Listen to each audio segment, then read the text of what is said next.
SquareHammer.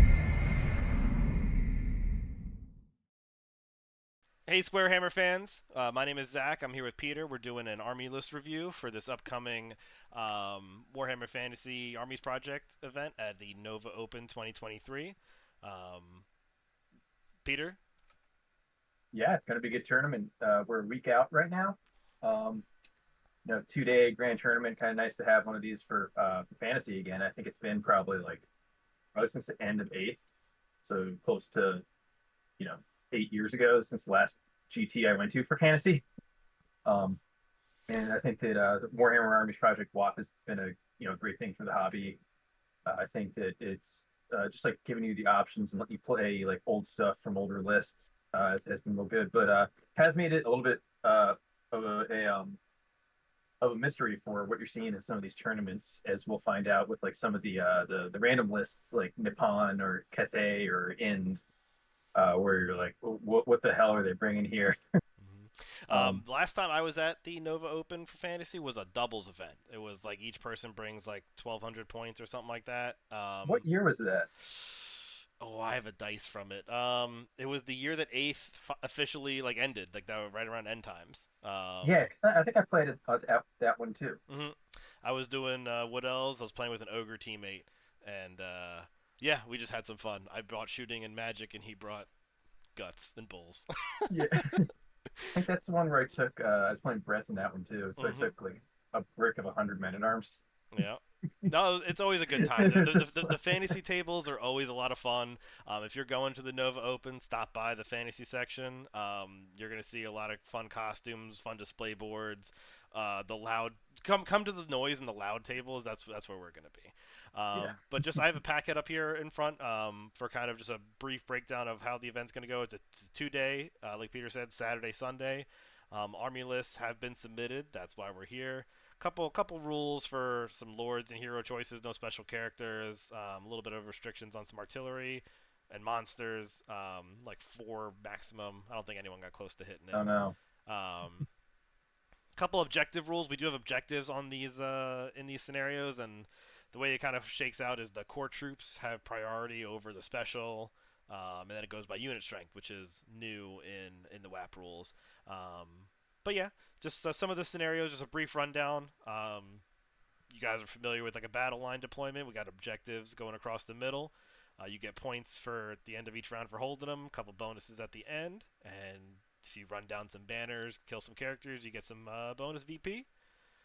Mission 2, which is going to be personally my hardest mission This to one's win. always You're pain. 12 inches away diagonally. There's 2 objectives to hold. This one, if I can get a draw or close to even, I'm happy on this one.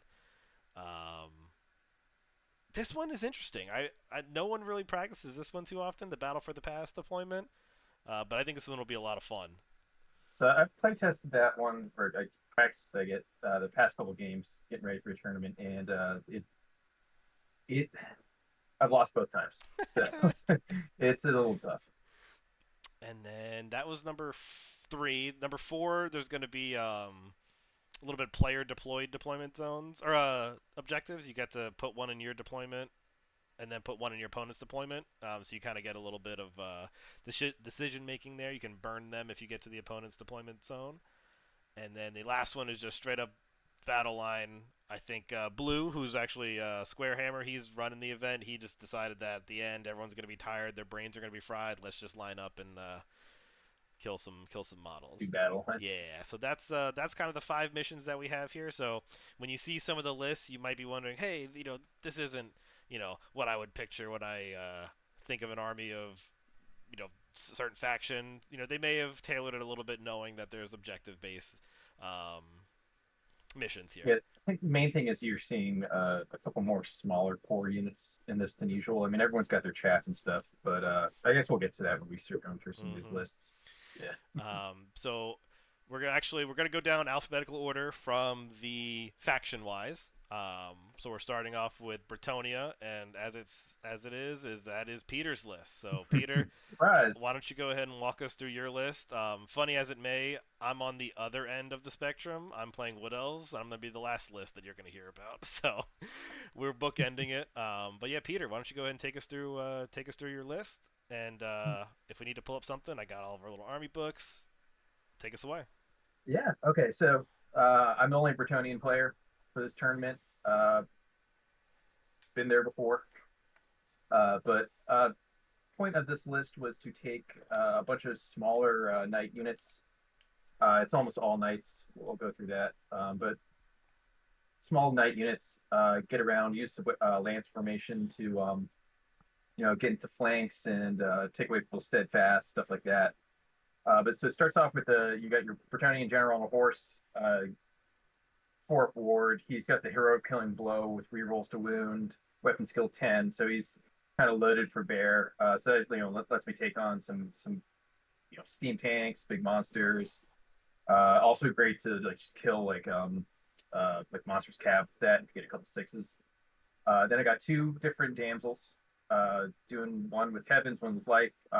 Reason for that is to bring 2 different dispel scrolls. Essentially, you got the mystical shield of Bragg, which works as the old dispel scroll, and then you got the dispel scroll on the other one. So just trying to hopefully weather the first like couple magic phases and get in quick and kill the other wizards there. Is this to take a wound or get a dice? Yes, which Okay. I always roll a 1 on to take a wound. So it's actually I've kept track. I think I've rolled like at least 50% ones on that so far. Yeah, I do BSB. Again, kitted out, rerollable armor save, essentially a 4 ward. Then you got the guy, Templar guy, gives you hatred, and he's got the flamethrower lance. Ah, that's what that is. Okay. Yep. So that's always a fun one. Kill chaff or something with it. Then you got 10 errants. They're going to be strength 6 with the errantry banner. So probably general, or it might be like the Templar in there because you want to get the reroll because they have shitty weapon skill 3. And everybody's mounted, all the damsels. Everyone's mounted in this except for the 6 Harry Moes, the little bowmen. So they're scout and bowmen. They go, they're chaff. And I took 6 of them so that they can redirect. So you have to shoot them before you can just run right over them. They suck otherwise. And then I got the 3 units of Knights of the Realm in core. So like on the charge, those guys, if they don't take any wounds, they're tough. They're knights. They're strength 3, tough 3, but they have lances, right? So they're just. Do you want them to charge? If they get charged, then there's a problem. Yeah. Okay. But what basically happens, we have 6 of them. So you got your base unit strength 12, but in lance formation, your unit strength 24. So that's a great way to just knock out someone steadfast. And because they got 6, there's a good chance they'll disrupt if they hit the flank. 3 Pegasus Knights, 2 units of those. Those should have. I don't know why I didn't say it on there. Oh, it is. Yes, standard bearers. They got banners because I gave it like almost everything banners in this list because the banners help you control the objectives. I think they give you like +5 unit strength. So that's just camping those objectives. Got some yeomen, and then the Grail Knights with the Twilight Banner. That's the one that for you pop at the beginning of your movement phase, and they count as ethereal for movement for that turn. So on the Grail Knight. Sorry, I was thinking the Yeoman. I was like, I don't see anything on the Yeoman. It's a terrible idea. Yeah, so we actually played that test game, right? Where it was my first game back in a while. My deployment sucked. I'll just note that, but it was pretty ugly for everyone that tournament. Yeah, we had some fun though because I remember we were sitting there talking, and I was like, well. You have that charge that's going to happen, and then this charge is probably going to happen, and then you're like, oh, by the way, these guys can go ethereal, and I was like, oh, oh yeah, like let's consider that too. So that's a interesting addition to the Grail Knights though, because you can go through enemy units, your own units, right, and just as long as you don't end inside somebody, you're. If you don't want to take like a whole damn thing of like dangerous terrain checks and lose 38 or what are they, 38 or 40? They used to be 38 points, but they're like 40-point knights, and you're losing this. like, Mm-hmm. but So and I think the other thing to point out is this is an open list tournament, yes. so there's not gonna be any gotchas like, oh, well, they're ethereal. I'm kind of happy about that because it's the dumbest ways to play.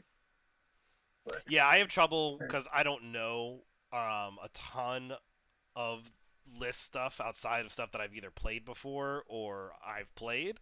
So it's always like when we look at the end list or um, Chaos Dwarfs. We have two Chaos Dwarf players. I'm like, I've never played against that, so I'm like looking at the list, like, what does this even do? Because yeah, well, I mean, there's only so much you can do, to at least have in your list. That's why I'm always like print out your list. yep.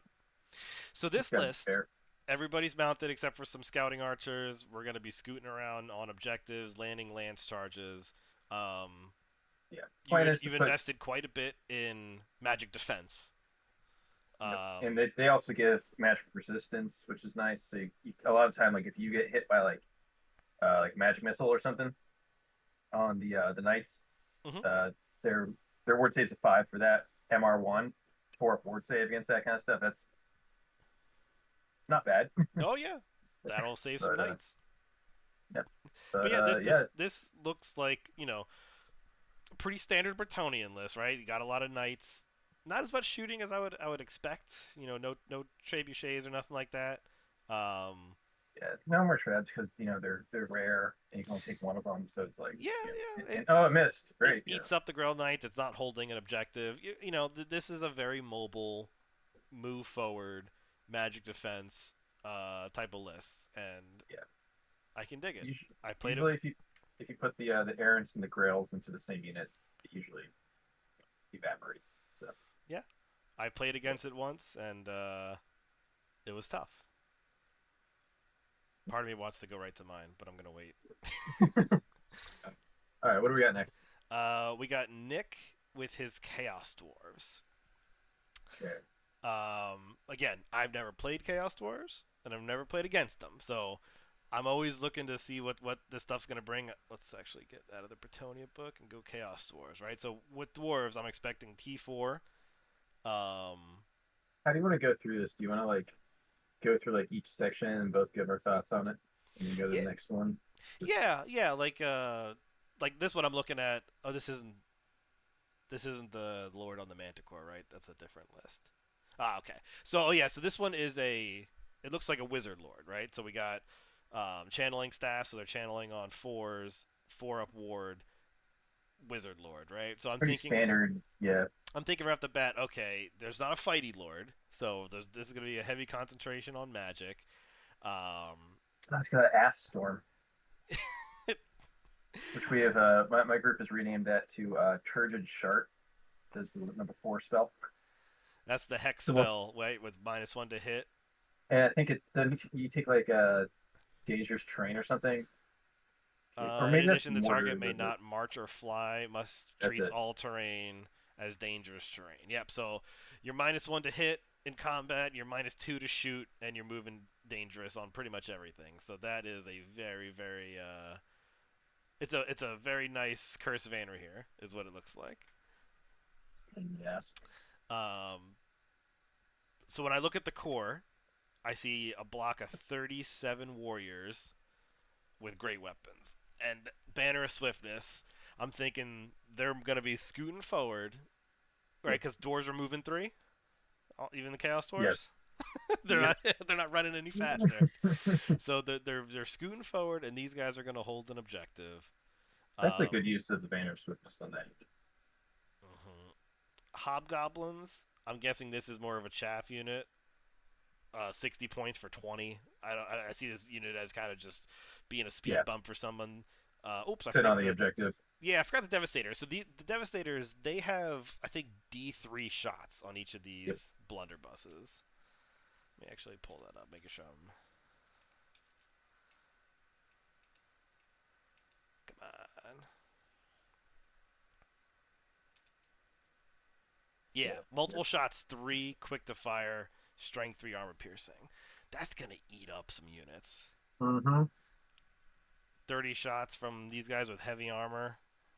Yeah, I'm liking that. Quick to They're pretty fire. short range, but Oh yeah, actually, yeah, 12 inches, but they're quick to fire, right? Well, they're moving 3, so they have what, 15 inches?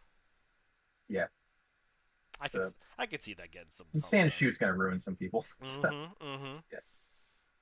Um, yeah, I like that. I like taking the cheap ass 60 point unit hobgoblins for sitting on the objective in the back, or just being chaff. Because who the hell cares if they die? Two death shrieks. Yeah. Uh, So these are stone throwers. Looks like mhm. stone throwers. 48-inch range, strength 3, flaming attacks, which is usually not too relevant, but I keep an ear out when I hear flaming attacks. So you're re-rolling wounds against anything that's flammable. My whole army. Um, yeah, that's two. Iron Demon. Yeah, two of those. With a 3 crew. You know what? The Cathay Fireborn. So those are the guys who are like monstrous infantry. And you Strength take, 5. Yeah. I think you take damage just from being in base contact with them. Burning body or burning bright blazing body. Yeah. Okay. They're basically, aren't they like, they're demons kind of? Yeah. So I'm thinking Yeah. light armor. They're relying on their T4 and their movement 6 just to push up, get in range on something. So you almost don't even want to. You put that on a point. You almost don't want to try to take that on in combat because you're going to get chewed through pretty quickly. Yeah. Um, Demonic, which means they get the 5 up ward save, right? yep. Okay. They're good. Okay. Magnet Complete. Cannon's always solid. Mm-hmm. And a Kadai Destroyer. Let's look up this Cathay Destroyer because I did not. So no upgrades on it, just a straight up 7 strength T6, 6 wounds. So a little bit buffer tree man. And let's see if I can look up Hellish Frenzy. I'm assuming you take a wound, you have Frenzy from now on. Okay, you're Frenzy and you gain D3 attacks each turn. Okay, so you probably roll that, I guess, at the start of each combat. Okay, that's a pretty solid tree man for more expensive. All right. So yeah, this is a good one. I think it's not a total gun line, but very solid shooting in there. And then the melee units are all pretty decent as well. I don't want to fight Um, this list with the list of no, this trees. doesn't look fun for that. Yeah, you're Yeah. gonna be picking up firewood. Yep. You got You're gonna, flammable, bunch of flammable melee that's going to be marching across with a group of 37 warriors. mhm. If this had Banner of Flame, I'd be very. But yeah, I like the shooting with the war machines. This is a solid mix for the dwarfs. Yep. Um, Just hope you brought shadow magic. yeah, I mean it's a lot of it is gonna maybe depend on how much the sorcerer can do because you don't have the fighting lord, right? Hmm. Um, oh, That's a sorry, I lot of skipped these fancy. heroes completely. He's got a metal wizard They're level here. 2. Oh, that's, Okay. and then the BSB. Yeah, so reducing armor and on them, gaining armor on you. Searing I, Doom I'm is their staple, right? Yeah, and I'm guessing that BSB probably goes with the Warriors. Uh huh. And then maybe put the two casters in with the hobgoblins. Probably, yeah. What if you just put everybody in the same unit? Just Uh, it's 37 plus 3 equals 40. All right. I can dig this list, Nick. Well done. I like this. I want to see how this does. Especially with does I wonder if any of these give flaming? Any of these lore of mm, Hashut spells? Because if he can uh, get flaming on his devastators when they cause that wound on cavalry, they got to test at -1. That's gonna be interesting for some of these all cav lists. uh, Either way, there's a lot of flaming in that to begin with. But how many drops does he have? One, two, three, four, 5, 6, 7, 8, 9. That's pretty good. I actually did. I thought the curse. Oh, I'm sorry. I thought Ash Storm was his highest spell. I didn't even realize he had the sixth spell from it. Flames of Azeroth. Asgore. Direct damage spell. Cast on any point within line of sight. Place a round template and scatter it. D6. All models touch. D6. Strength 6. Flaming attack. Multiple wounds. D6.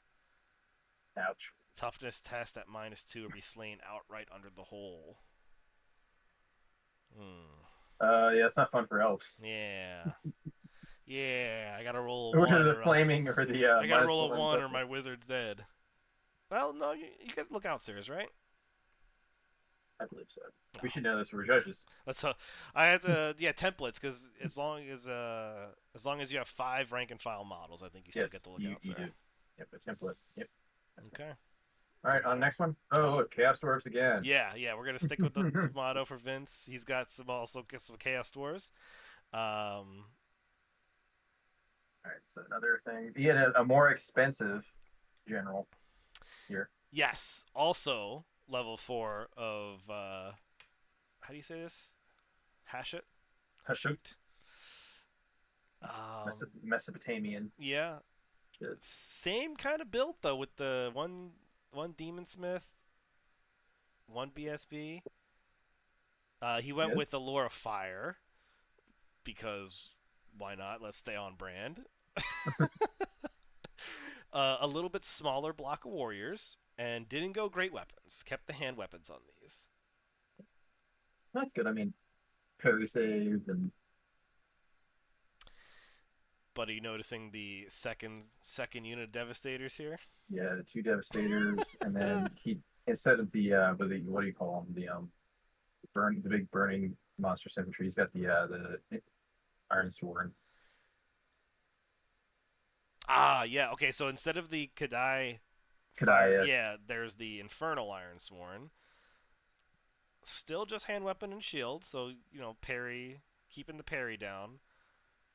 So he's not really worried about doing the strength on the wounds, but the great weapons he wants to have these guys be a little bit more survivable. So I can Yeah, see the trade off there.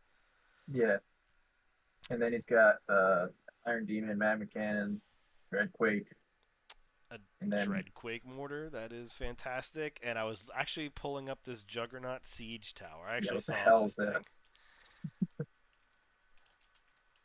This is one of the ones that I think I just skimmed through because I was like, this is nutty. So it's a chariot, and it has the cannon on top, right? Does it have the cannon? Oh, it just automatically has it. So multiple shots. It has 2 cannon shots on top with multiple wounds D3, but it's slow to fire. So what I pictured him doing was, you know, lurching this siege tower forward that has T6 10 wounds.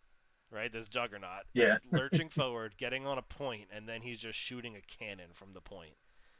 Um, that's God, just ridiculous. this Bringing a siege tower to a battle, not a siege, this thing to is it causes terror and it's unbreakable. a field battle. Uh huh. Um, That looks fun. That's when actually pretty cheap too. when charging, the juggernaut can only do so in a straight line forward, no wheeling. So he is just. I don't know how much charging he's gonna do. I think he's just gonna sit on a point and say, "Come No, on down." yeah. Okay. Is it is it? I can't. I'm not zoomed in enough. But is it unbreakable or Yep. anything? It is unbreakable. Oh, great. Yeah. So okay, that's not going anywhere. Yeah, this thing's not moving. It's gonna It's a sit on pain in that the ass. point and collect VP. Okay. Um. I think what you do is ignore it or killing blow it or So heroic your killing blow it. heroic killing blow would take off all 10 wounds. Yes. Okay, Vince. Better watch out for the heroic Hopefully. killing blow. I think what I would do is honestly put the general in and maybe a 6-man lance. Just put the general in and just sit there all game and try to kill it. I'm I'm But I'm thinking that's about awesome. how this list compares to the one we just looked at. A little bit less on the fighting side, more survivability on his fighters, He more doesn't really armor. have any hammers. Right. He's got a lot of anvils that he's gonna sit on these points, and he's Mhm. just gonna soften you up with these devastators as you're walking in, and then hit you with mortars and cannons and everything fire. This is another list that I'm sweating, just getting close to the heat on this one. But I think that Juggernaut Siege Tower is going to be fun. Uh huh. Or I want to see what me. model he has for, because I know he had that blimp he was messing with. I wonder if he converted the blimp into something with this. Interesting. That'd be a cool idea. All right, All Vince, right. I can dig it. Last time we All played, right. you had Warriors of Chaos. This time you bring in Chaos, but dwarves. So Ever since he stopped playing Empire, he's been winning tournaments. Didn't he win the last one? Yep. I Yeah. think I think he tied for first, but on tiebreakers he won it. Um, yeah, he did solid, and that was with So the mammoth. He brought the mammoth for chaos, that's right. and He's not good. here to defend himself, but he can come into the comment section. So Mm-hmm. All right, all so right, scooting on down, we are entering the Dark Elves territory all right. with Dash. You want to take away on this one? Sure. I know the Dark Elves all too well as a longtime High Elf player, where you play the High Elves and then the Dark Elves take away all your rules and get extra ones, basically. So it's like, all right. That's an army-wide rule, right, for them? Let's see. Yeah, I think they still have hatred against High Elves. Yeah. The ASF is gone, but like that was like a pain in the eighth. Like I was back at Adepticon this year. I brought High Elves to it, and out of 3 games, I had to play against Dark Elves twice. So it's just like okay, We have one High Elf player in the tournament. event, one High Elf player and two Dark Elves players. So Yeah. it'd be a But anyway, shame we're talking about if that High Elf player had to play this both one. of the Dark Elves. Oh. We gotta make sure that doesn't happen. All right, so they got the Dreadlord. He's on a Manticore. That's cool. Kalidor's Bane. I don't know exactly that, but Ah, looks like he's this was his the outlaw. Lord that was mounted on the Manticore. I thought it was the Chaos Dwarf list. Okay, this is Yeah. the Fighting Lord. Blood Rage. So that I think Blood Rage is probably what Frenzy and Hatred or something. Let's go to some Dark Elves. Hatred. Manticore's got hatred. This Manticore is Good. T5, 4 wounds. Not That the is yeah good. Strength what? 5. Strength 5. Mhm. Hatred. Yeah, you need Hatred on these monsters because you just whiff your attacks, you're kind of screwed. But you know that's good. And then you got a Sorceress on a Dark Pegasus. That's good. Hard to pin down. Plus, it's a Shadow one, so they can take the lore attribute and like switch around, um, or you get the free fly move. So that's going to be really hard to pin down. That Supreme Sorceress Mhm. kind of looks like a discount. What do you call it? Discount Marathi. Yeah. So what is a Dark Pegasus? Is that the same base size as your Peg Knights that you have, or is it just like cavalry at It's this point? a 40 or a 50, but Okay. it's a square. Okay. But that's a good sorcerer. Cloak of Twilight. So I think that's like what, like a high up ward or something it's shooting. So it makes sense. No magic defense. Who cares? You got a level 4. That's decent. Um, and then BSB like that. What's the Banner of Cold Blood do? Banner of Cold Blood. I wonder if that's in the special magic items. Cold blooded. Let me check. What is it? Yeah, it's got to be in the expansion magic items. I'm bringing it up. All right. Um, cold. Is it giving cold blooded?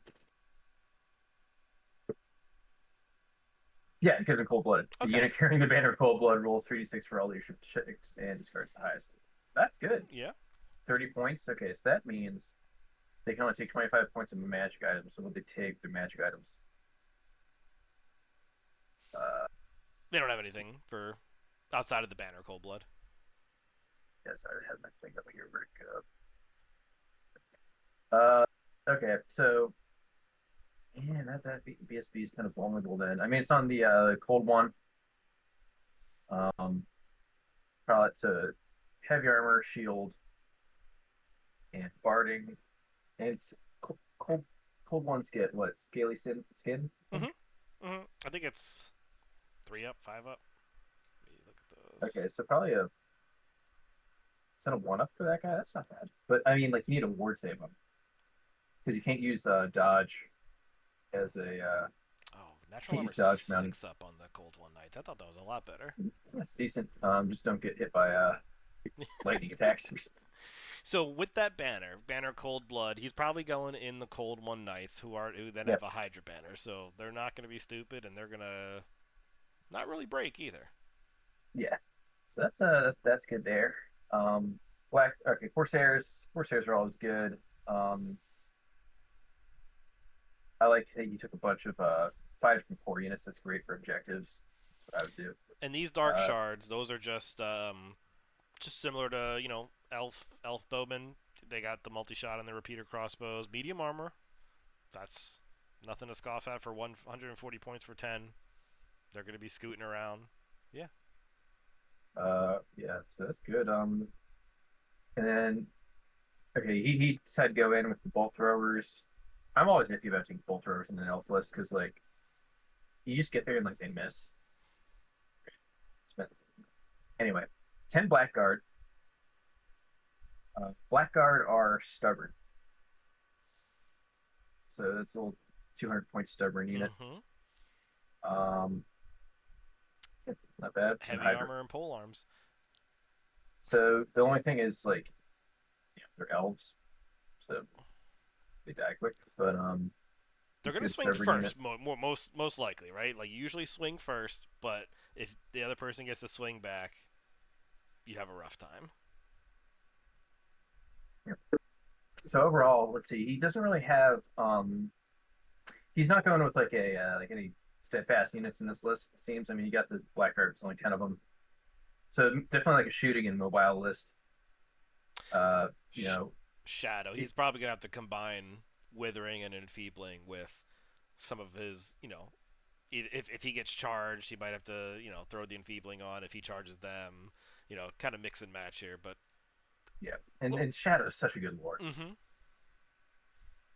and he does have a good hammer with the Dreadlord. With on the Magic Core, I think that's very good.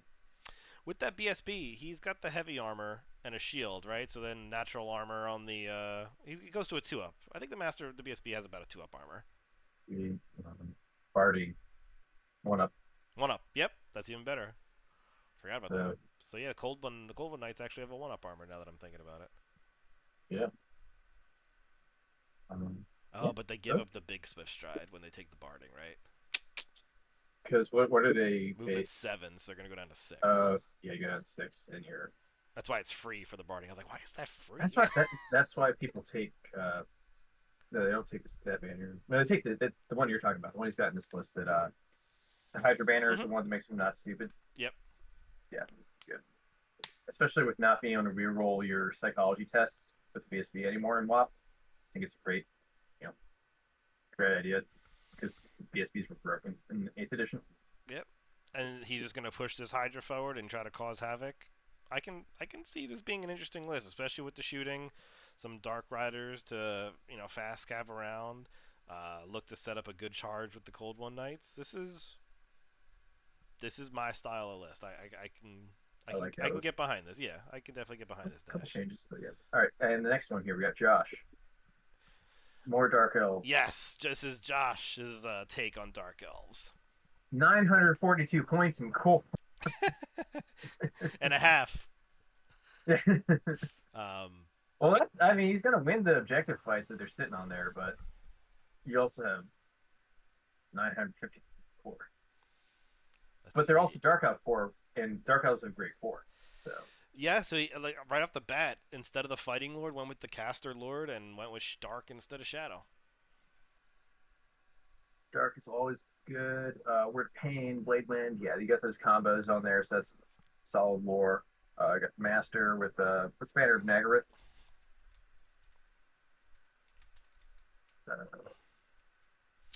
Uh, All friendly models with murderous prowess have hatred. Against high elves, they have eternal hatred. Ooh, Spent 50 points to basically have a ton of hatred. Okay. that's good. Yeah. And he's got what is Seagull and Chinchilla. All right, so So let's look at this again, core. 900 yeah, and some change on core. So we see the oh, these are he paid for, I guess, skirmisher. Was the other list skirmisher on the dark shards? They were not. So no, no, he's no, these are for the oh, the good for corsairs, the Corsairs. corsairs. Yeah, Okay. these see that. That's good. Yeah. So he's okay. So he's going all out. He's paying for skirmish, paying for the armor, um, even on the dark riders, giving them the shields. And he went with the okay. So looks like the dread spears is a big difference. We didn't see any dread spears in the other list. So here's where some of those blocks end up. Yeah, 220. Usually when people take the 2 units of 20 dread spears, that's when you're hiding an assassin in there. But I don't think he went. He only has 2 characters. Hmm. But I mean, those are good for holding on to an objective. Uh, Yeah, I mean, you don't really want to charge some of these, especially because you're assuming that there's going to be, again, hatred, some death wizards, and a whereas I know I saw it right next to it. A cold one knights. They're gonna be floating around right next door. So if you get held up by this Dreadspear unit, you know that their very next turn you're getting countercharged. mhm. And yeah, executioner is always good. What are the Kinerai? Kinerai? I don't recognize that. I actually pulled up the Blood Banner because it's got that's on the cold one knights. Um, basically, they just ignore stupidity. That's what that one was. The Blood Banner.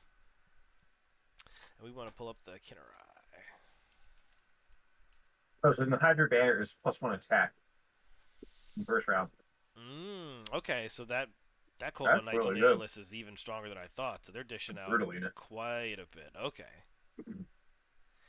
The Kinerai, they got Fly 10, Murderous Prowess, Elven Grace, and Ambusher. So he's got an ambushing unit of 5 that are going to come in. What is Are it? 2 up? they 2 up it comes infantry? in? They're flying infantry? Yep, flying infantry. Kind of got this little picture They're here. like harpies or something. Yeah. Harpies is good. Yeah, good way to put that. Better harpies. Yeah. Strength 3, 2 attacks. They're coming in and they're flying, 10.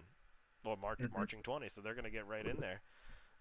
Each time you make a successful parry roll of 6, the Kinerai pierces her assailant,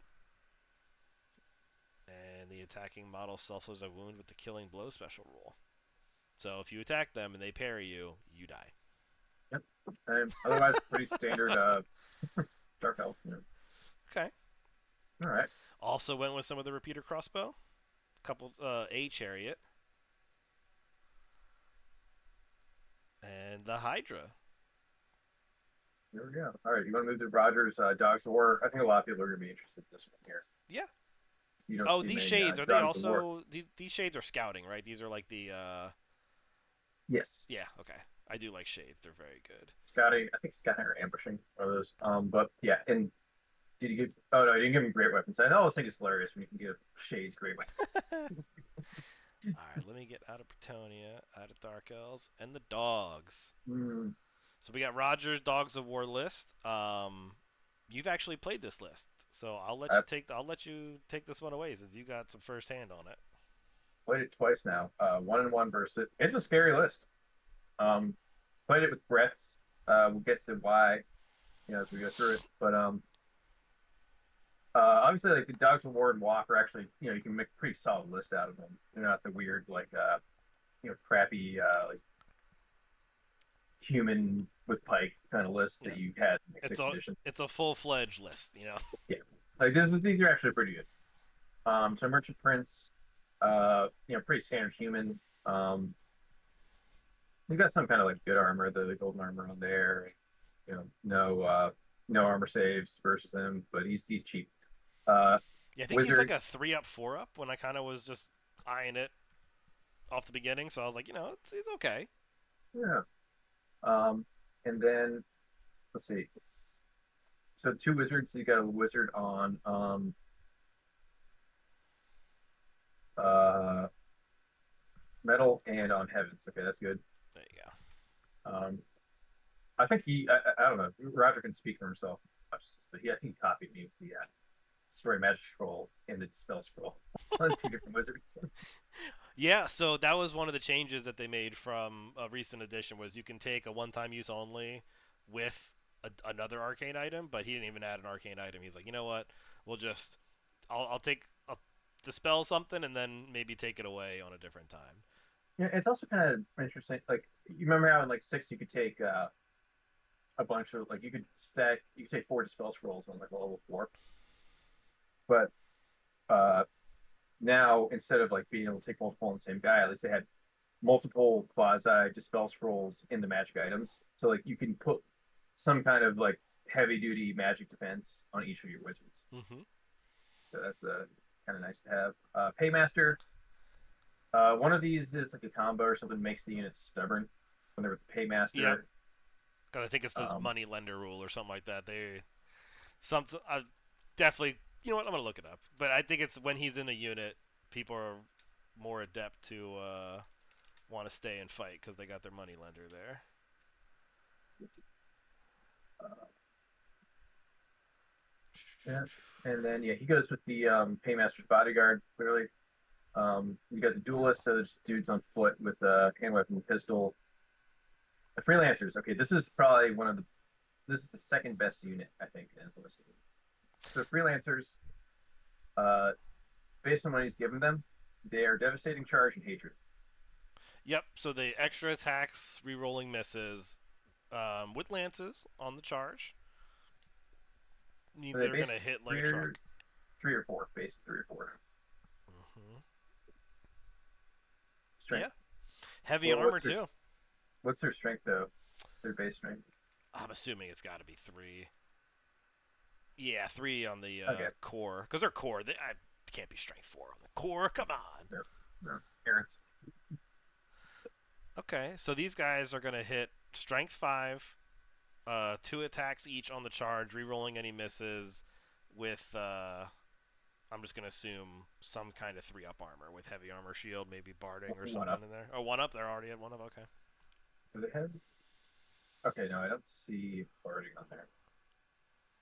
Okay. Still Two core up, two core up armor. knights. Yeah. Not quite Bretonnia, No, but three. okay. So that's the freelancers. You're saying Three that's up. gonna be his heavy hitting, do some damage unit. Yeah, they're very good. Pikemen, sit on objective. The what's that? The dread banner that cause what's that? Fear, terror. And you got Mm-hmm. the paymasters, bodyguard. They're that's your stubborn unit. When you got the paymaster with them, and then they're also heavy armor and pole arms, so they kind of sit around a while. I think they're crushing blow. That might be the +1 strength or something. 30 pikemen. That's a big beefy block. So they're going in 3 ranks, I think, too, when you charge them, right? So you get the first rank, then a supporting attack, then pikemen because. You get 5 ranks total. The Oof. front 2, and then 3 after that. So the whole unit basically fights when you charge it because you do them 6 wide. Oh, pike doesn't give you 1 extra rank; it gives you 3. Yeah, Oh, I'd never actually charge pikemen. Every time I see him, I just literally was like, nope, I'm not gonna. I don't want to do it. So it's not fun. okay. Well, yeah, that's you're gonna have a hard time moving them. Did you move them? I think I flank charged them. Yeah, that's how you gotta do it. They're dead after that, but Okay. anyway. So you got some bodyguards for the paymasters. Yeah, so that's good. They'll sit there for a while and just do some damage because they got the pole arms, crushing blow. I forget exactly. That's like some kind of strength around or Mm-hmm. something. And then you got the slayers. So I learned about regiments of renown because I was thinking it was a Dogs of War specific rule, but then I realized that it's other armies can take them. They're just Yeah, from the Dogs of War kind of flavor. So yeah, these are interesting. You get a special character, not the best special characters, no, he's not great. Yeah. It's like it's special. There's only certain broken special characters, but like this is a good unit, not because of the character, but they're unbreakable. So you're Yep. putting slayers in a Dogs of War army. Unbreakable Slayers with some pistols for fun. Yep, Cursed Company. These are brace the also pistols to yeah, 2 shots. yep. Cursed Company on the way. Oh, I'm sorry. Also unbreakable. When they kill folks, they bring back skeletons.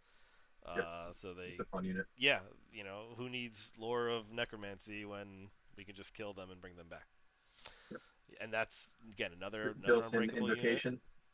Mhm. The Birdmen. This one will confuse me a little bit because these are just flying folks with crossbows, kind of. Were they? Yeah. Were they monstrous infantry? No. So you got it's 5 guys total because you got the special character with them.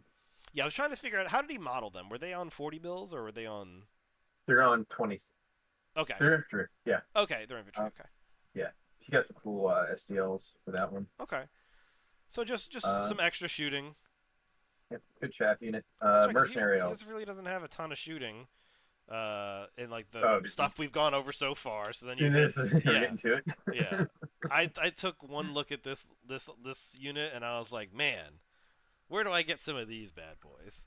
Yes, this is one of the best units I've seen in a long time. So they're mercenary elves. So they're basically high elf longbowmen Or wood elf with longbowmen, you know. or longbow elves. They have poison. hmm Uh, for shooting and elf long melee. yeah, elf longbows are um -1, and then you get the razor standard, so they're -2 there. There's something else. I don't know if it's. I don't think the razor standard works on your ranged attacks. I think it doesn't. No, because he said these guys are they're AP3 when he's shooting them against me. Um, you know what? Let me pull them up. Let me pull up. See if you can pull up the razor standard because I haven't used that in a while. I could be totally wrong. I'm gonna pull up these mercenary elves. I think it's your attacks get uh armor piercing. Yeah, you do have AP1 from Elven Longbow. That's Mm-hmm. pretty much you're an elf. You get that. Razor Standard gives AP1 also, right? Yep. So, So I'm not sure how he got AP3 unless what he does can joined it with Sentinel do? Oh, does he put a guy in it that does the one? There's some way that they get AP3. He explained it. Not from Lore of Heavens. He might get it from Metal, Lore of Metal on him. I'm assuming Yeah. he's Oh, you put putting. like enchanted blades or Yeah, I something. was about to say Enchanted Blades sound like it gives you +1 to wound and AP1. I really think that's +1 to hit. +1 to hit And and AP1. I think so. Yeah. yeah, because so yeah, you put that on the Yep. you're hitting on twos or you're hitting on threes because you're probably gonna stay put and fire these twice. And you're probably gonna harmonic to reroll ones. Yep. And you're poisoned. It's huge for Mhm. longbows because you're on the strength 3, Mhm. and you're coming in at -3 armor save. Like he deleted a unit at knights with this. Yep. And your medium armor shield, so you're looking at a 4-up save, right? Boom, boom, Yeah, I boom. mean if they get charged, they're screwed. But like you put these guys on a hill in the back of your deployment and 30-inch range for a longbow, that just I don't know. Part of me thinks because like they're gonna stand and shoot if you charge them. yeah, I mean that'll hurt them, but Yeah, like they're gonna stand and shoot. They got a 4-up save with a 6-up ward for dodge, and they got spears on foot with poison. They might do a little bit of punch. They might. They're but not you're probably gonna die or break, but they're gonna do some damage before they die. For you're deploying 2 300, ranks because you want to shoot everything. For 300 points though, I'll take Oh, it. it's excellent. I'll Yeah. take it. Yeah, give me two of them. Oh, I know how he gets to AP3. The best money can buy. Their armor That's piercing. that's I think what it was. Okay, the Yep. So best they money are just can base buy. AP3. Where is this rule? Because I remember I looked up some of this because you can give it to one unit in your army, right? If a Mhm. merchant prince is included in your army, one unit which is not a regiment may increase armor save by 1 or gain AP1. Cost an extra point. So yes, he is base AP2, getting AP3 from enchanted blades, and if you hit him in combat, he's No, no. AP4. He's AP. Wait, sorry. It says only in close combat. They're AP3. Nope. So what is it? Elven bow, Mhm. best money can buy. I have my fingers up here. Elven bow, best money can buy. Um, enchanted blades gives you AP3. Razor standard. Elven bow. Best money can buy. That's AP3. Base AP3. Oh, did you pull up Razor Standard? Yeah, razor standard gives you get that for range attacks. Really? Okay. So yeah, he's Yeah. AP3, and then he goes to AP4 if he puts enchanted blades on him. Okay. So yeah, If you have armor, you don't.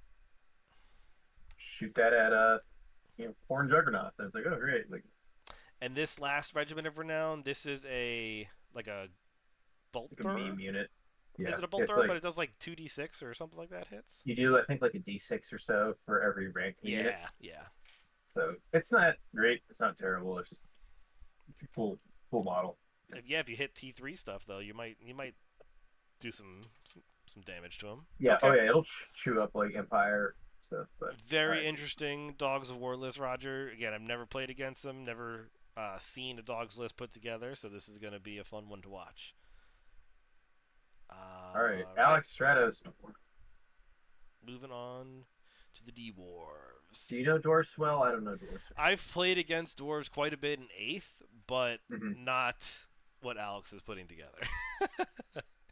I There's another player we'll get to. He's playing Empire in this one. He used to run Dwarves a ton in 8th, and it was a lot of gun line, gyrocopter, hammers, that kind of thing. So, never seen a Slayer, and this list is Slayers. So hopefully he makes it out of his deployment zone. Well, so that's the thing is, he played blue, I think, in a game where I was watching, and I was like, these Slayers are actually, they're doing a ton of damage if they can reach you. But that's the problem is you're marching 6. Can they get there, right? So you got a Demon Slayer, uh, Rune Lord, just magic defense. I'm assuming more Mm-hmm. Slayers, and then get to core. You have Demon Slayers, and then I'll get to the other stuff. But then I think the other ones were Troll and Giant Slayers. Yeah, so he kind of like mixed up a bunch of stuff. I'm actually gonna go see what the rules were for some of these Slayers because now I'm curious. Now that we're getting into it, let's look up Troll Slayer. I'm assuming there's got to be different upgrades and rules for each of these Slayers. He's got a Goblin Hero as well. Yes. Yep. I A saw that in regiment. He there. took Regiment Arena. So there's gonna be two of them on at the turn. Okay, so these, let's see, I'm in the Slayers. Now, your Troll Slayers and your Giant Slayers, they get Vanguard. So these guys are already going to be scooting up 6 inches, and then, Six. yeah, that's a whole turn for them right there. They're coming for you. Slayers always wound on a 4-up, unless they would have needed a lower. And then the Death Blow was something fun that I always found about Slayers, is if you kill them, they're swinging back one more time. Yeah, they're a fun unit. I mean, So the Giant Slayers have Strength 4 and 2 attacks and better weapon skill. So I'm like looking at the list here. It says 10 Troll Slayers, but then it says Giant Slayers. So I'm assuming he's paying to upgrade them to the Giant Slayers. Is that kind of how I would read this? that's what I'm reading too. Yeah. Well, what's this? Do you have the book up? Yep, I got it up right up here if you could look at it. So it looks like the Troll Yeah. Slayers are, weapon skill 4, Strength 4, 1 attack, and then looks like you upgrade it. So What yeah, does Giant Slayer do?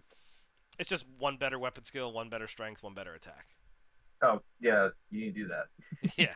that. So whatever he's paying for it, and That's then awesome. yeah, he's paying for skirmisher. So awesome.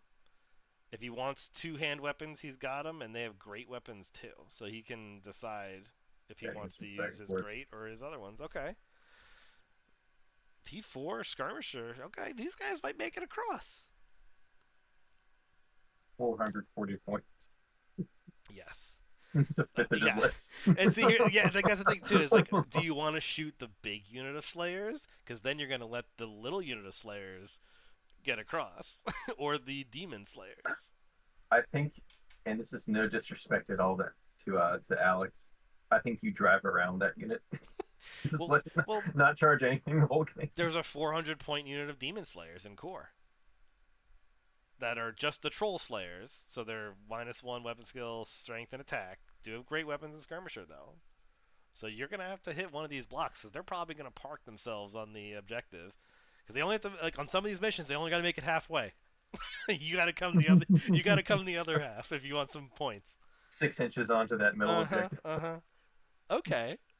You know what? That's fun. This Yeah, could I be like this. usually dwarves. I don't think do well in objective-based games because they're slow. But Yeah. if you plan it so that you can Vanguard 6, March 6, that's 12 inches forward. You're almost on the point for your turn 2, because you can't hold it the first turn when you Vanguard, but you're Yeah. setting up to at least contest it for turn 2. I like that. I think this list is gonna break what I'm thinking about the dwarves. Thunderers with handguns. Um, Again, I always think of Thunderers and Quarrelers are like the exact same thing. Just do you want to use a bow or a arrow? Or do you want to use One has a gun. gunpowder? Yeah, Yeah. but still, he's got the other Chaos Dwarf list had the the D3 shotting blunderbusses. So he's got his 2 units at 10. Well, let's see, close to 1,000 points of his list are in Slayers. Slayer, are Mm-hmm. unbreakable, right? Oh, that's right. Slayers are unbreakable. That's good too. Yeah. You're not moving them. You literally are gonna have to kill them, and then when you kill them, they're gonna swing back also. And they're all T4. Mm-hmm. Do they have a ward save? They might have a T-shirt save a 6-up because they're Slayers. So two hand weapons, you get a pair, a 6 of parry for that. Yep, that's probably what it is. So, but like if you Does shoot he at have them, a Master Rune of Grimnir in this list? Because any friendly Slayer within 12 inches of the standard gains a 5-up ward save versus missiles. Let's see if we have a oh, Master there we go. Rune Yep, of Grimnir. that's on the Oh, core I see Slayers. it right here. Yep. No, So okay. yeah, any unit Great. within 12 Good inches, any call, Slayer Alex. within 12 inches, 5-up from shooting. So that unit sits in the front. He's got baby block of Slayers to the left, big block of Slayers to the right. Yeah. All right. All right. All right. All right. I'm getting what you're putting This, down. this list is scarier than I thought, but 2 bolt you know, throwers because dwarven bolt throwers are pretty solid. There's a 3 unit of Slayers. Doom Seekers. Doom Seekers. or Doom Seekers. That's not a Doom Diver, right? Doom Diver's the No, worst. no, This those are Fortune is Goblins. We have an ONG player, right? Maybe we do. yes. Yep. I think it's Kurt.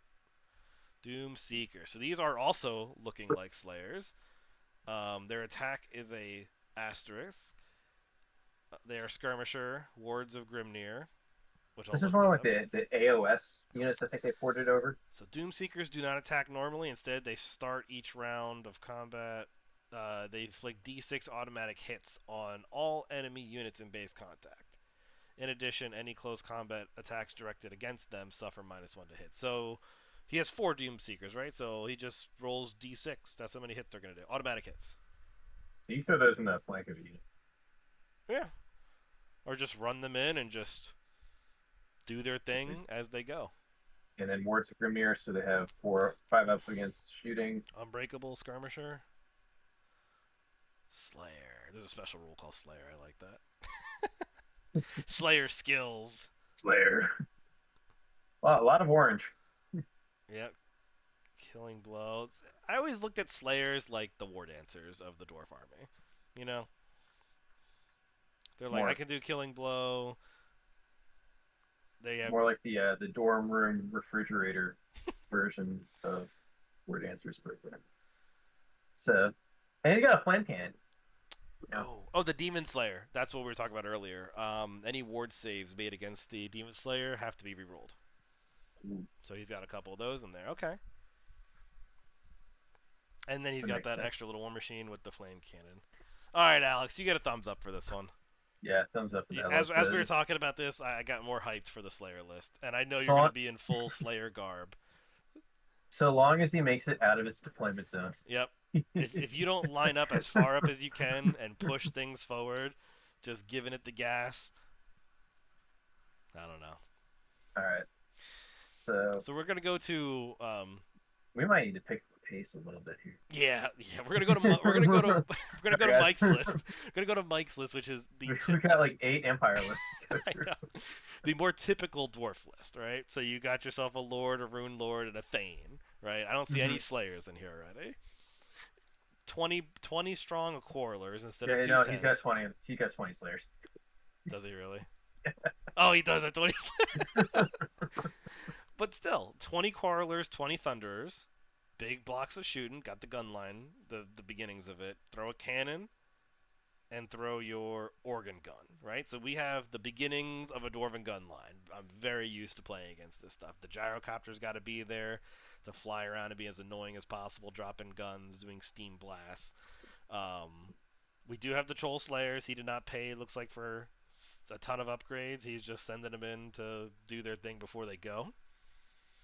But so he's got eight drops. Yeah, the difference here is the 20 hammers and 15 iron breakers. Going for these typical bricks of melee that I don't know if he's going to want to defend his gun line with them or push forward for objectives. That's the question that he's going to have to answer with these. No objective army scenario. You want to sit back and defend your guns, defend your quarrelers and your thunderers, but you got to move forward and get some of those VPs. I think you put the hammerers 7 wide. Maybe stick the Thane in there. The BSB, right? Yeah, the Mhm. BSB. So you do 777. Um, they're stubborn. They're gonna sit there for a while. The dwarfs are hard to move. Uh, Hammers are one of the best units in the dwarf list, I think. Mhm. And I think people like overstate how WAP nerfs great weapons. They're still good.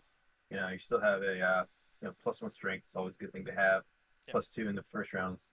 Rune of Great. Battle on each of these guys, +1 combat res. Yeah, You know. they're looking to stick around. Yep. So they get Banner +1, Rune of Battle plus another one. So yeah, these guys are hanging in there. Yeah, Okay, nice list, Mike. Again, your more typical dwarven kind of gunliney list than your naked dwarves running forward like Alex. So good mix there. only 20 of those. Yeah. All right. So All right, Andrew. we have hit our empire, speed bump that we're going to be working through here. I think we have 4 or 5 empire players. Every damn province represented. Yeah. So I know that I played Andrew's list a couple times. I think you might have, but we're gonna kind of just speed through some of these empire lists because there's gonna be a lot of similarities. I'll kick it off with Andrew's list. I know he's got the Van Hortzman Speculum on his War Altar. And this is a very fun item. It switches, his weapon skill, strength, attacks, initiative with somebody that he's in a challenge with. So this thing is very fun when you get him into combat. I won a tournament with this similar build Yeah.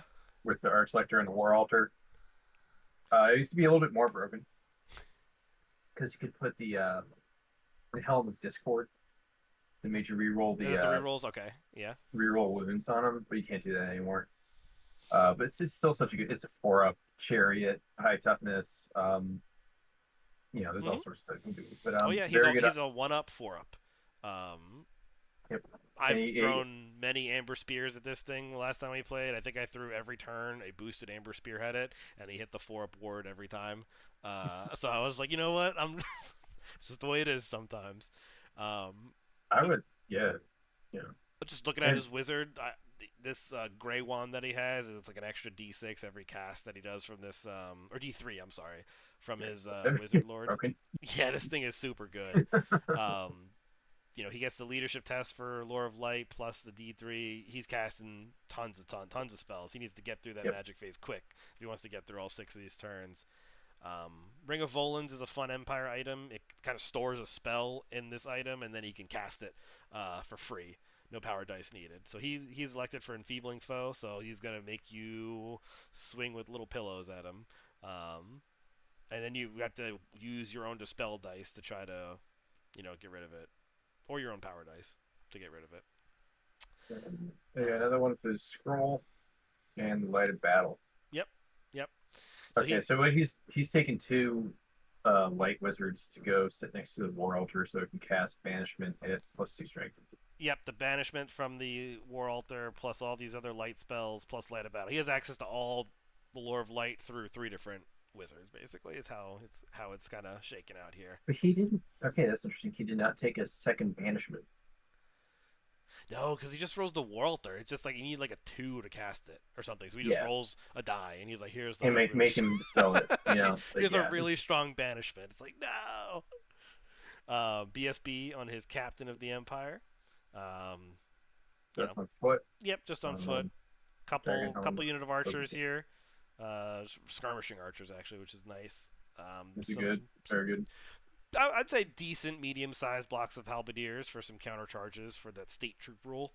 Yep, everything can be a state troop now. Hmm. Infantry, for the most part. 6 knights, which are core, which I didn't actually know these were core because these are 1-up or 2-up saves or something like that. But these aren't. These are only strength 3.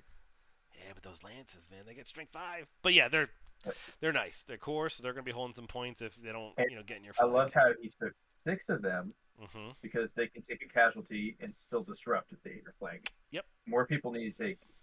If you're taking cab, you got to take 6. Yep. It's a 'Cause nice.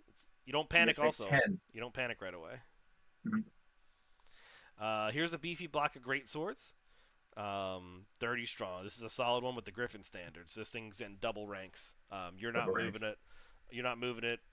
You're not winning combat probably. And if you do win combat, they're going to be steadfast because they have Yeah. a million. And then his volley gun and good old Stank. Good old Stank with With just the pistol. No cannon on no it. cannon with the extra grinding attacks. Yeah, this boy is just a big grinder. I like this list. I played against him a ton on Tabletop Simulator. So I've seen a million iterations of his list, and he's really got to focus down to something that is good. It's a nice This all around list is list. so close to what I took Mhm. back in January. Mhm. It's a Just nice no whittled pistolers. down. Yes. He a couple iterations had pistoliers, but he wasn't gonna run enough to make them a threat, and I feel like with pistoliers, you got to kind of commit if you're going to run them. Just one unit's not Mm. going to do it. You got to get a couple so that you can't just shoot them off the board. So you're fleeing with both and shooting Yeah, them up, and it's yeah. just like, why am I playing this game? I can dig it, Andrew. I think this one is going to be a nice all around Yeah, it's a solid lore of Empire light. list. So you're any demons or undead, you're going to have a field day. Oh yeah. All Bye. right, let's go All to right, Chris's Jonesy. Empire list. Yeah, go ahead, take this one away. All right. So you got a general with a rune fang. Hell yeah, I love when people take rune fang. Um, That's the auto wounding or auto hitting. uh, uh, all hits auto wound, no arm saves. Yep. Okay. So it's just yeah, take your words. Um, you got a level two, Ooh. Four of Heavens. Okay, yep, nice. Pairing blade on it. All right, that's a well built captain, BSB, and then you go warrior priest. Okay, so he's Mhm. not yeah, he needs a warrior priest because he's not taking the war altar. You know what? Let me. Did Andrew bring a scroll? He did bring a scroll. Okay, so he does have a little magic defense. Chris brought some magic defense. Okay, All right, so so warrior priest is mounted. Doomfire ring. I forget exactly what that does. let's see what we got here. Doomfire Ring. That's an expansion one. I don't have it. You got that one pulled up. Um, uh, one second. Yeah, similar to Andrew's list, he's got the 2 blocks of halberdiers, a little smaller, and then he's got the unit of 5 knights. So kind of that same deal. Maybe bump it up to 6 once he learns some of those disruption tricks. But he brought the 2 units of pistoliers. So he's kind of going, instead of bringing that second unit of knights, he's like, you know what, I'm going to slap some of them pistoliers down. Pistoliers are very nice. They're good. You got to bring at least 2 units though, maybe 3 to really get some full effect from them. Doomfire ring is it's just burning head from Lore of Fire. Oh, Bounce spell level 5. that's good too. Just send that down, the side of someone's army. Yeah. Okay. Special, some inner circle knights and a mortar and outriders. What's the difference between the outriders and the inner circle knights? I always forget. They have the Outriders are Pistoliers that fire D3 handgun shots. Okay, so he did get that third unit of like fast cav shooting. Okay. Yeah. They're still fast cav. Yeah, you got the medium armor. You didn't get barding. He could have given him barding, but they're also higher ballistic. They're BS4. And now with the rules, you can move the. I think you can do at least 8 inches with the Outriders. You can move 8 inches and shoot still.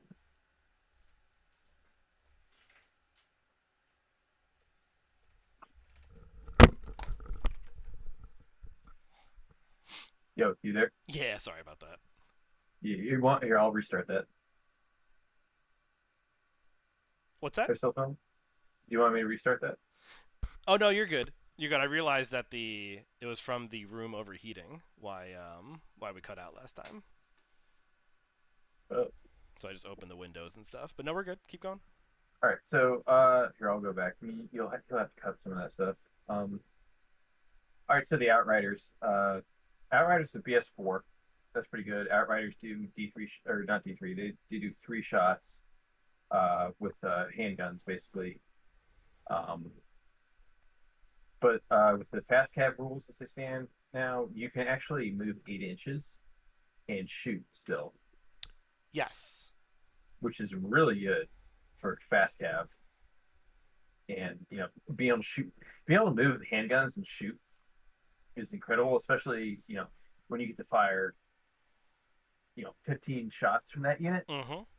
Or he's got a guy with a repeater handgun, so he's got 16 shots and he gets close up. He's got the pistol and the This repeater. is the shoot me Oh no, first unit. yeah, he's got handgun. So yeah, so the 15 shots. I mean, what's also nuts about this is like, I think so. Empire handgunners base are like 80 points, something like that. For the ones on foot, So the handgunners, yeah. yeah, for the core guys on foot, but you can take for 30 points more. You have a unit that fires 50% more shots at a higher hit ratio. Vanguard, fast cav, plus some bonuses. Yep. Like you would take this every day, except other. But Mm-hmm. anyway, four demogryphs. That's solid. Banner Sigismund, so they are stubborn. And Demigryph Knights, they're not super scary from what I've seen, but Andrew ran them in a list before, but like it could have just been some whiff rolls. So I'm interested to see what an average set of rolls from a Demigryph Knight would do, because they're strength 5, I think, on the charge, right? Armor Demigryph. piercing. Yeah. Demogryphs Oh, are they're good. strength 4 with a lance, so they go to strength 6. Well, what's the mount? Strength five, Strength probably. 5 on the Mount Demigryphs. Yep. So yeah, with armor piercing. they'll Yeah. they'll hit. These things are gonna hit when they get a PCU, and Yeah. then a good No, old the mounts are the best part. stank. I don't think with a cannon either. It's the Conqueror variant. Normal Let's see. variant. Because he had Sigmar's hammer for the other one, so let's go to steam tank.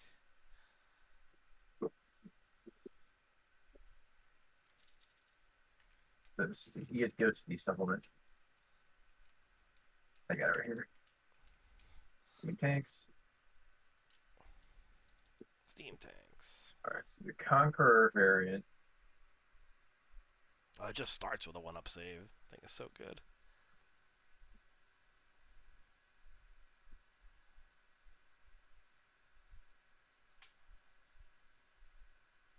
I think that's just normal.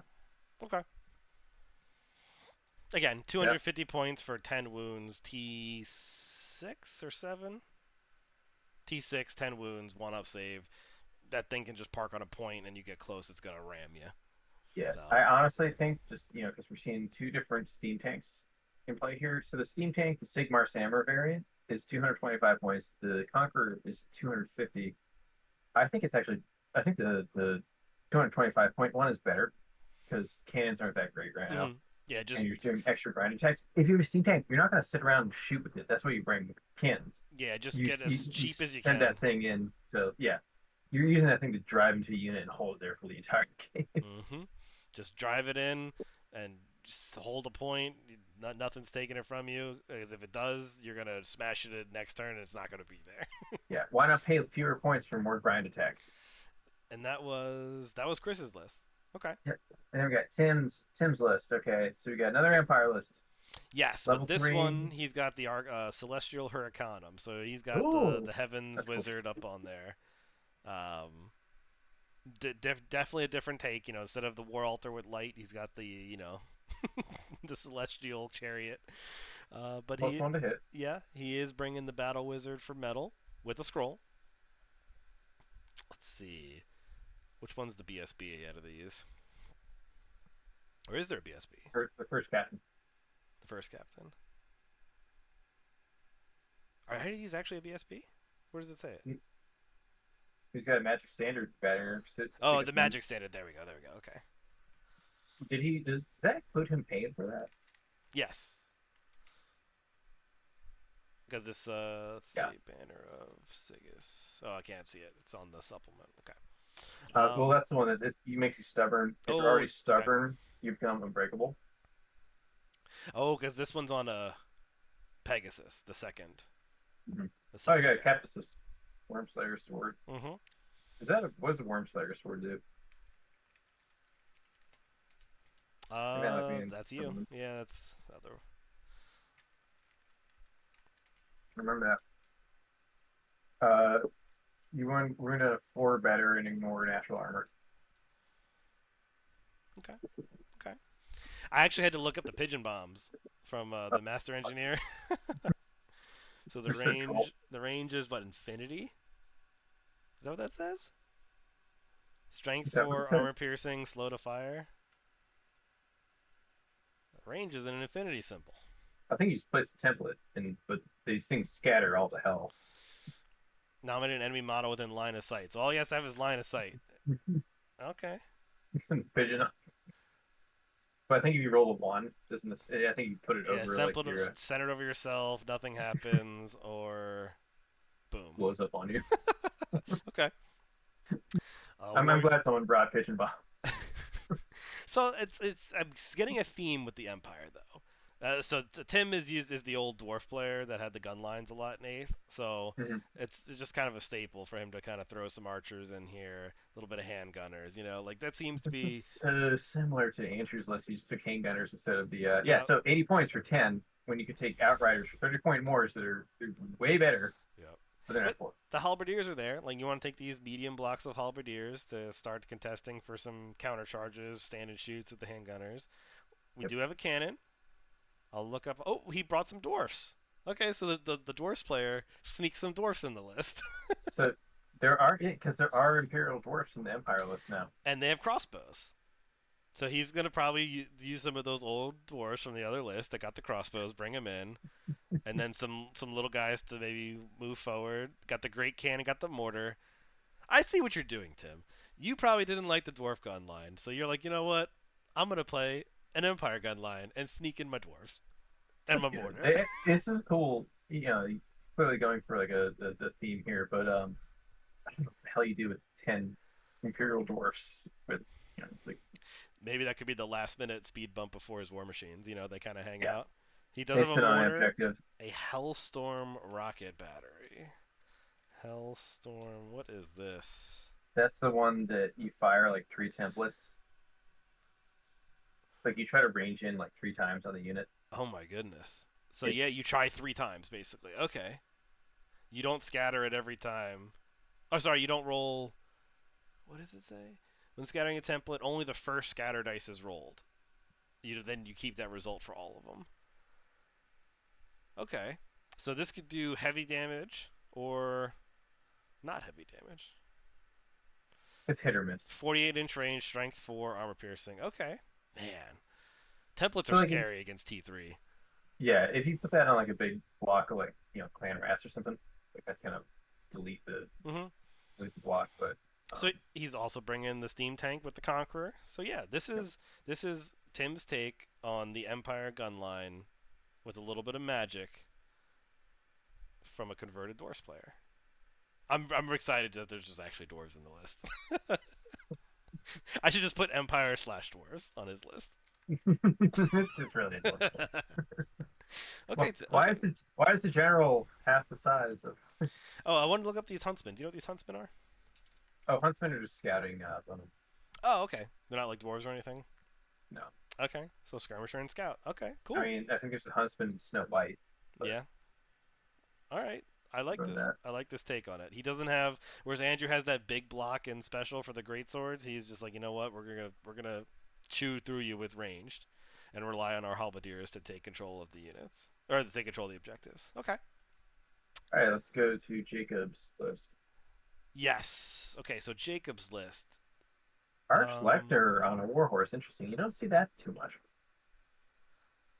So Bardic. So this is okay. So Warhorse. So this is already a different take. No Hurricanum. No War Altar. He Yeah, is you usually only see an Arch Lecter on a war altar, okay. but Full yeah, he play. wants to Full plate with the shield leadership though. leadership leadership 9. That's why you're taking an Arch Lecter. Mm-hmm. Um, and he has a general. So you're using the general of the that's the general of the empire is the one that gives the inspiring presence. Yes. Or you get to hold the line as your role. Ah, okay. Yeah, leadership 9 is still on that lord there. Okay. I think these are both 9. I think yeah. Yeah, they gotta be. They're lord level. Okay. And then he's not taking he's taking the discount for paying his sort of power. and then Talisman. All right, that's good.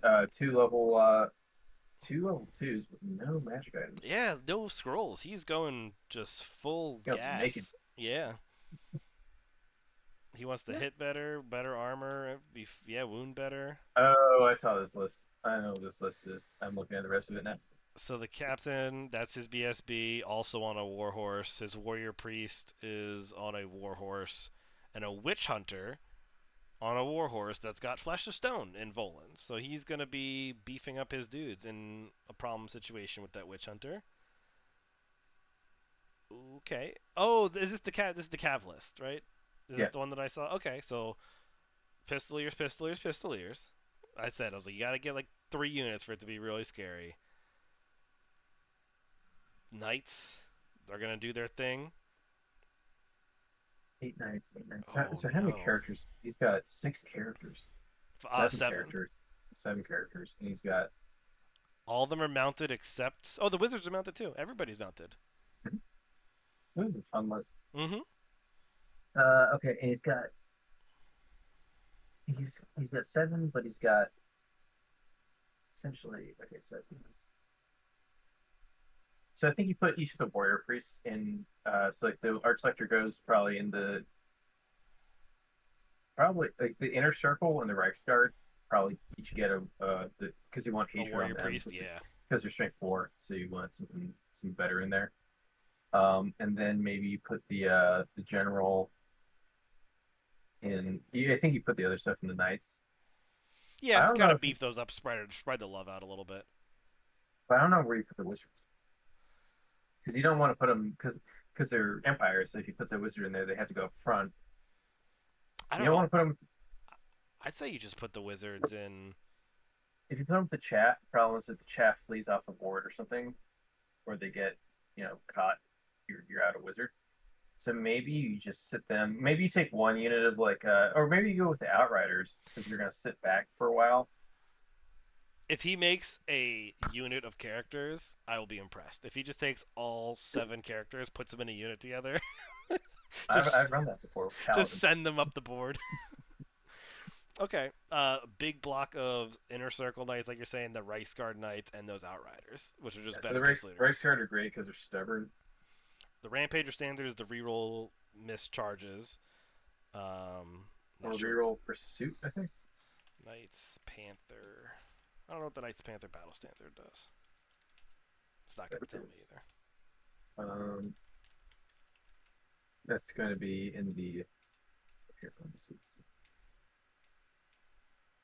Ah, it's not giving it to me. Okay, so all cav list. He's gonna move at you quick, and he's gonna cast some spells at you quick, and he's not gonna defend any of your spells that you're casting at him, and he doesn't care because he's got a bunch of knights that are 1-ups And 15 pistoliers. plus 10 outriders. That's a good list. Yeah, this is looking like it's gonna be uh, hot and heavy quick. Okay. Okay. I think this is our last Empire list. Is Steven. Um, Steven is relatively new to WAP. I played a test game against his list. He went heavy on the hero side of things. So he's got the warrior priest, the master engineer, with some of his war machines, and then his captains were riding around. Um, I think with the knights. Could be wrong with that one. So he went with a 20 strong unit of handgunners, and that was a pretty big arc that he could shoot. That's a lot of handgunners. It was a lot, and like when it got close for the stand and shoot state troop rule, like that flashed through your head as you're sitting there, like, damn, do I want to charge? This Because, yeah, you're going to have.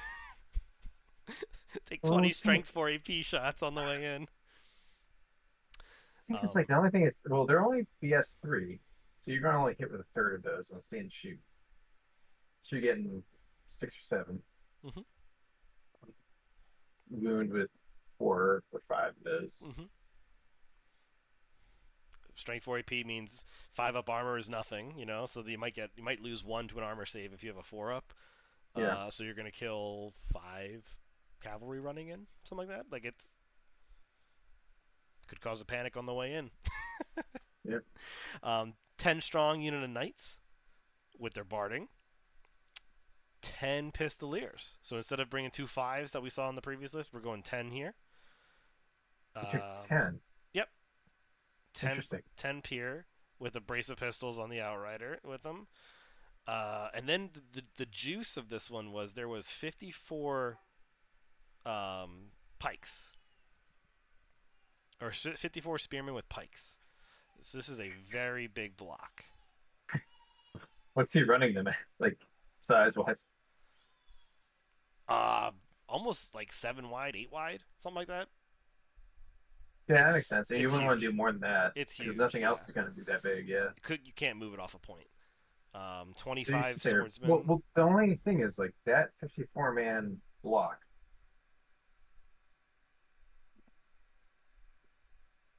There's a BSB, but The general and BSB were actually in this block. I do remember that okay. with the Griffin standard. I think it was. I think he has the Griffin standard. So the thing is, if that block gets hit in the flank with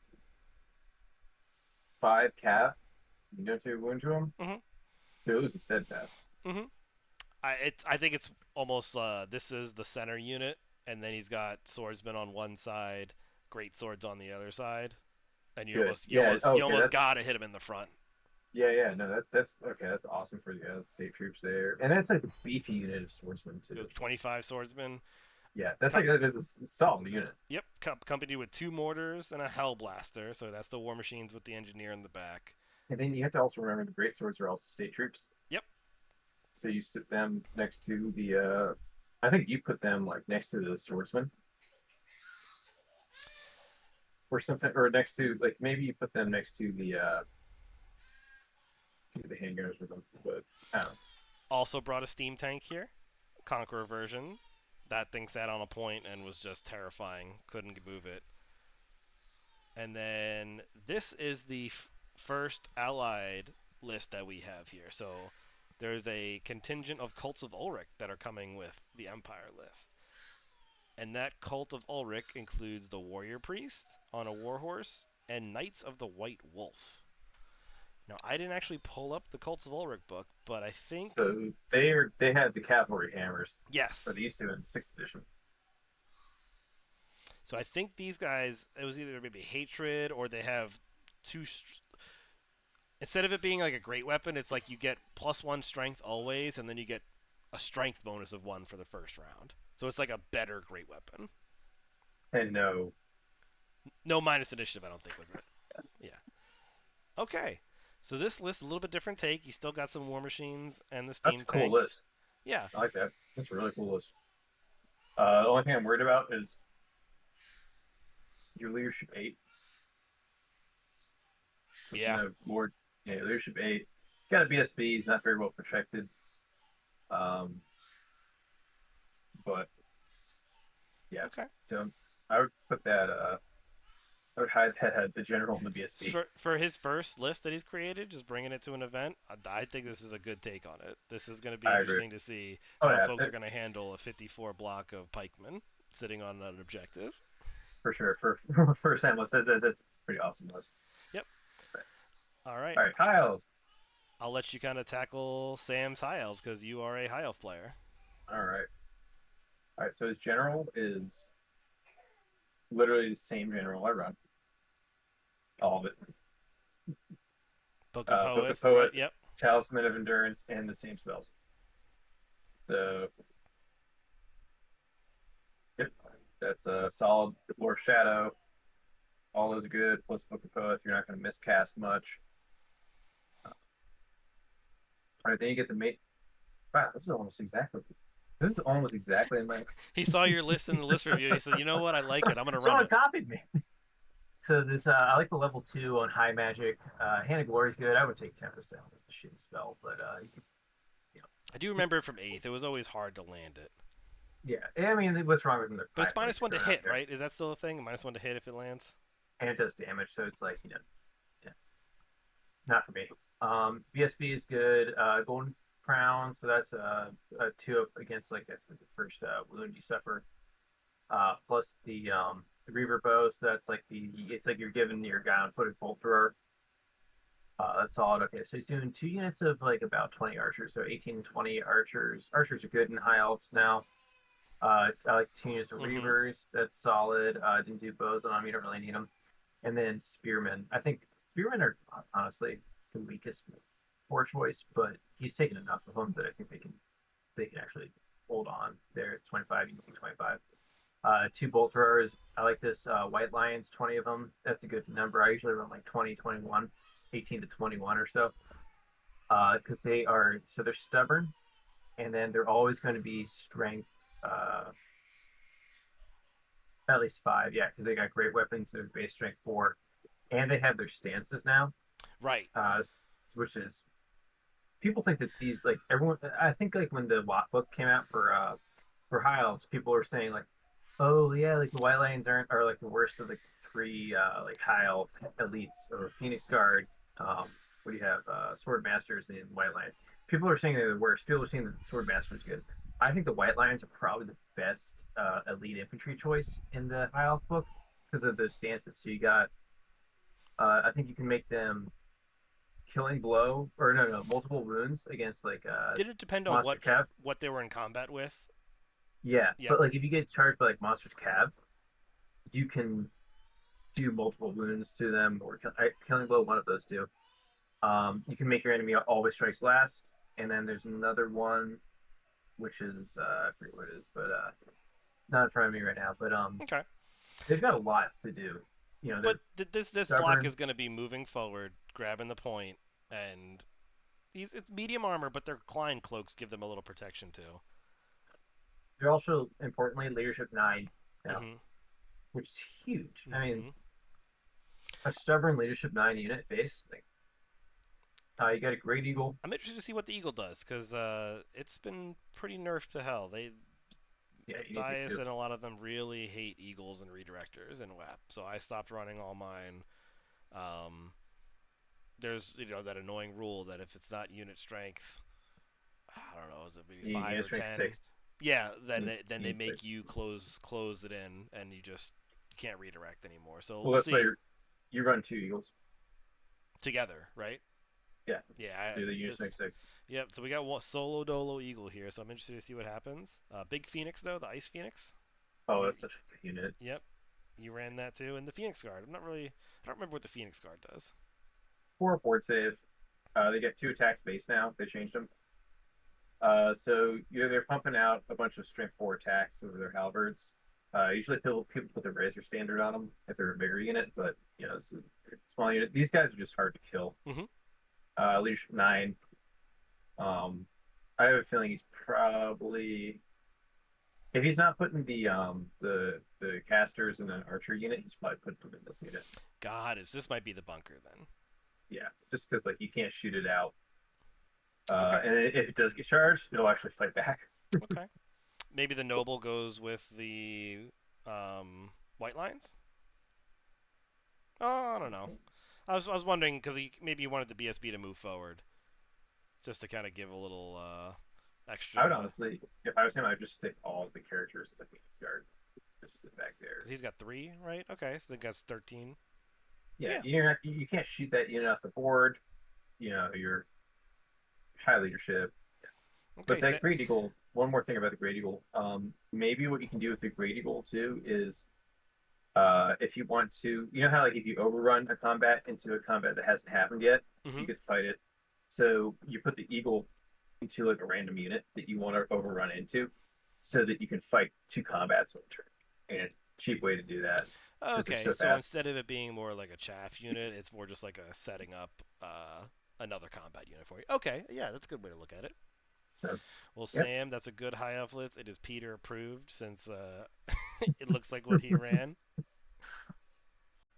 431.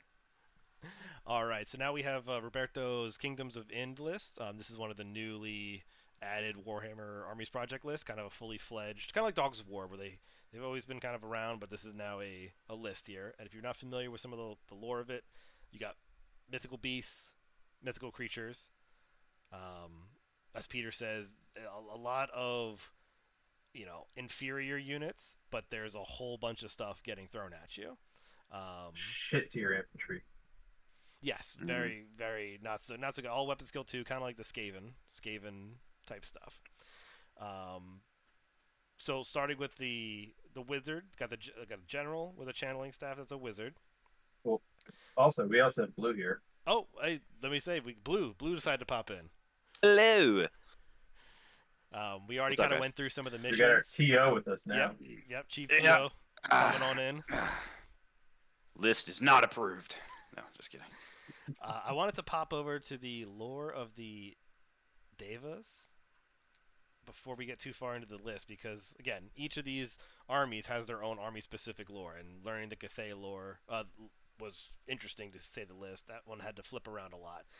This one's interesting because their lore attribute is when they roll a 1, it automatically flips to a 6. And then that means that when the next time you roll a 6, it automatically flips to a 1. Oh, so that's how you miscast. Yeah, so it's like you could have these really powerful spells that are going to go off for sure, but then the next time you roll a That's supposed, 6, it could flip to a 1 and cause some trouble. is that supposed to be like karma or some shit? Yeah, that's exactly what Yeah, it's called. It's called Karma. the lore attribute is called karma, so yes. Mm-hmm. I thought if you were good, you get like if you like it should be like if you roll sixes, you keep rolling sixes after that. If you roll ones, you keep rolling ones. Consistent. So I when I took a peek at this lore, it looked very, very solid. The signature spell gains always strikes first, and they can Hmm. bubble it. You can bubble like an always strikes first. Wow, 5. Only cast on a 5 Yep. for always strike first. That is cheap. You can re-roll D3 dice that affect the unit with a blessing. That's also solid. So if you re-roll a bunch of armor saves that fail, pick them up, re-roll them. These guys actually don't have a ton of armor, but yeah, make sure they get some hits or some wounds when they really need to get them through. Bolts of Syndra. Again, you shoot D3 bolts to different places. I think it's template too. They turn into a template. That looks Yeah, solid. small template. Mm-hmm. You got a direct damage curse for a leadership test, D6 wounds, and the invocation will wound on a 2-up with ignore armor save special rule. So this is his 6th level spell or whatever you call it. Cast it on his own unit. They wound on a 2-up, and you don't get armor saves. What the hell? I need Peter to put his headphones back on to hear that one again. yeah, sorry, I got a wrong number. You're good. What happened here? I'll let you read the 6th level spell for this one. This is what. It is pretty small on my Oh, screen. Can you please read yeah, it to me? I'll read it to you. So it's an augment spell, 18 inches, cast on his own unit. The unit wounds on a 2-up, and no armor saves. So he turns his little peasant levies that he's taking 30 of into night blending machines. Okay, so that's probably. I think eventually. Earlier, he wanted to switch his list, and he wanted to make it so he had the guys with the 2 swords that had all the strength 2 attacks, Mm-hmm. Yeah, right? yeah.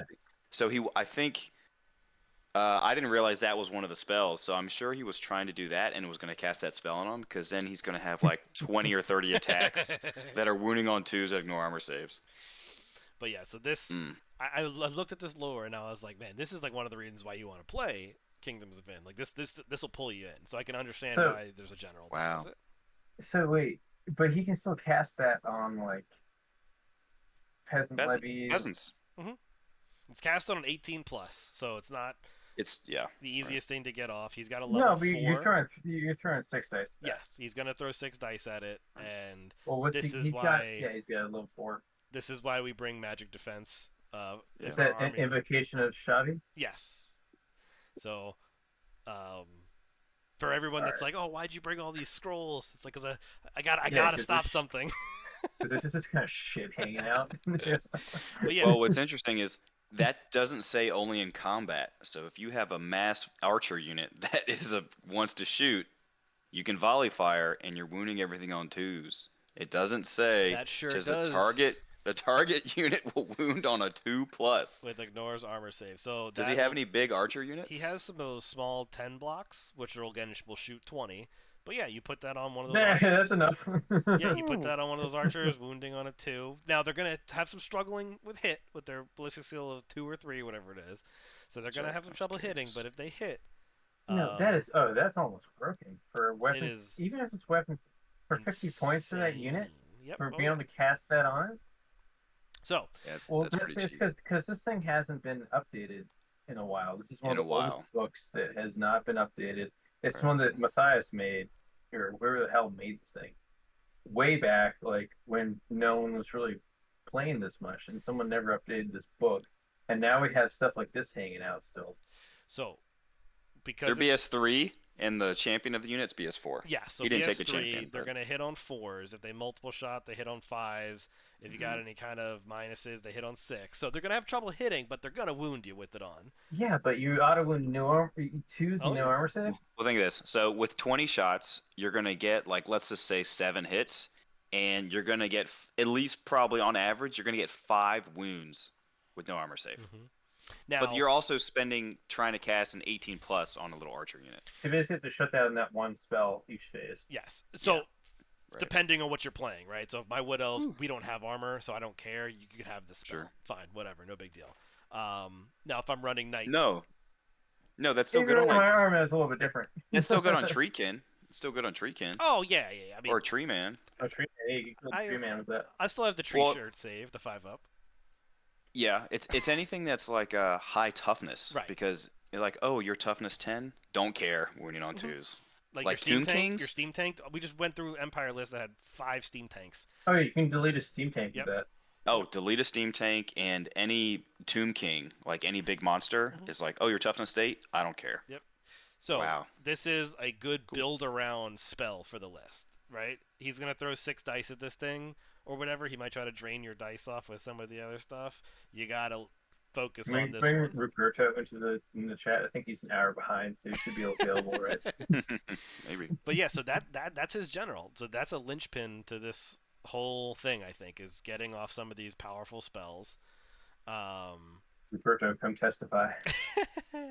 So he's got a couple. So the Beastmaster, that's one of his heroes. That he's got some tigers with this Beastmaster, and it's one of those models that when he goes to charge, he doesn't have to send the Beastmaster in. He just can unleash the animals at something or overrun. So the Beastmaster doesn't have to overrun. He's kind of in the back like a Packmaster, sending stuff forward. So that's an interesting take. Let's see what the Raja is. I didn't know if I pulled that up. He gave It's him a- a skill 10. I think he Raha. dropped. I think he was trying to drop the fencer blades from that guy. So think the so. other thing also with this Kingdom's Vein, like, there's castes in there. You got the lowborn, the noble, the warrior caste kind of thing. So there's different rules about some people Who can go treat into? that. Then just if a That's kinda like Brett's. lowborn it breaks or runs, like the highborn don't care. They're like, I'm not gonna take a panic check because you're running. So there's a lot of interesting rules, a lot of good weapons here, like chakrams, javelins. The interesting part about this is when you kind of look at the core, you got these cheap archers, cheap fast cav, these little 5 units, almost like Yeah. pistoliers or glade riders. Like they're like He really, took a lot of those. they're maybe a 6-up armor. They're just there to kind of be kind of annoying. The big peasant levy, those are sitting on a unit. When you get down to the special, though, this is where the lore kind of comes in. You got these Bengal riders, which are not much armor. They're just these toughness, high attacks, high strength. They're cheap. Yeah, these missiles that are going to hit you. Those are really cheap. War elephants. 148 points for 3 with their monster cav. Yes, they are. Yep. 150 points for 4 monsters cav. Basically. So they That's- have no armor and no ward save. They are just what you see is what you get. T4, Okay. 3 wounds Fair. apiece. So they're gonna melt when you start touching them. But if they touch you, you're gonna have a If it touch you, devastating charge on these guys. Forest Strider, which Well, really it's matters. different. It's devastating charge on the tiger, which Yeah. is what you wanted on. Yep. Like you wanted on the tiger. Yeah, these riders are just here for they're like your horses. Your riders are your horses. Your tigers. Are Yeah. Never discount horse hooves Yeah. in combat. Those for real. So when you get down to the fun side of things, you got these war elephants, right? So these are the war elephants are coming too, what do you call it, too strong. Each unit is 2 war What kind of elephants. base are they on? It says Monsters Cavalry, so they could go on the same base as the Bengal Tigers. So 50 by 75. Yes. Yep. So Right. these are again T5 with 4 wounds, so a little bit better on the wounding. D3+1 impact, natural armor 5, and they can take armor plates to get a little bit better. So a little bit better armored. You're paying for it though. But the interesting part with this one is the stampede rule, which is when they take a wound, they have to take a leadership test, or else they go out of control, and they go scatter dice kind of direction. cool. So they can it can impact hit their own things. So I think he has some upgrades to like help out with his stampede, but this is a big drawback. So this is going to be interesting to see if these elephants go out of control. Dude, I would love to see that. Just like 2 units of raging elephants. It's literally like Muma kill. Like they get hit and they start like taking each other out. So there's That's awesome. a unit of Nagas. I peeked at these. These are kind of like those Sylvan Hunters from the Wood Elf list. They're like those. They're strength 4 poison or strength 5, 36 inches. Like they're those almost like Ushabti, very long range poison bows that can also get busy in combat if it's necessary. So that's a 5 strong unit there. So that's 285 points. That's nothing to scoff at. And then your big boy elephant, your royal elephant. Let me see what kind of base that thing's on since we're talking about that. That one's a monster. Okay, this is a big one. Yeah. So this one This one has. I don't think Everything, it has. it looks like. Yeah, it doesn't have a giant It looks like bow. he's got everything on it. It doesn't have a giant bow or a small cannon. He didn't pay for that stuff. But it looks like it's got the chain, which is I think extra stampede protection. The tusks are extra impact hits, and armor is better armor save. But yeah, so this list is going to be fun to see. I guess I'm excited to see how he does with his what kind of models he picked up. If these tigers and elephants are going to do what he wants them to do, or they're going to just pull a Skaven or a Orcs and Goblin and just do whatever the heck they want. Cavalry is going to be annoying, taking points. Peasant levies are going to take a point, and you either get rid of the archers or you stop the spell for Peter's list. Yeah, it's gonna be rough Yep. for Peter But Roberto, if he gets the spell off. I always like to see what kind of I lists. 2 scrolls. Well, you took the shield. The shield is only for targeting Mystic Shield? your unit. So he's Yeah, not targeting your I- unit with the spell. 1. Yeah. But I also took the banner of Shalons. What are you doing? What is this? What's He's trying going to- on with he's your trying hands, to spell man? it out. Like, what is going on? I Took the no stand shoot banner. So. Yeah. Roberto that's good. always puts together some fun lists. Last time was Cathay, and I sweat every time I saw the rocket cart do its The thing. rocket cart. So, it's Hold on, fun to see that he's going after someone I am else the this only time. person to have beaten that list. Rocket cart. Ugh. Blue Stone Gang signs up. All right, Yeah, right. I'm interested to see what that shakes out to be. Me too. Let's see. Any lizard players? Anybody want to take Mike's lizardman list? I played Mike the other day.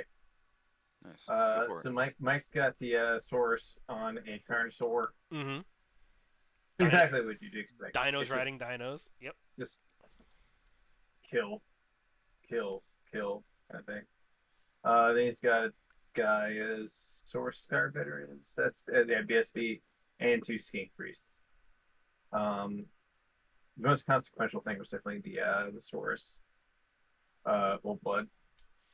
But he's got 18 Source warriors with a sword and board.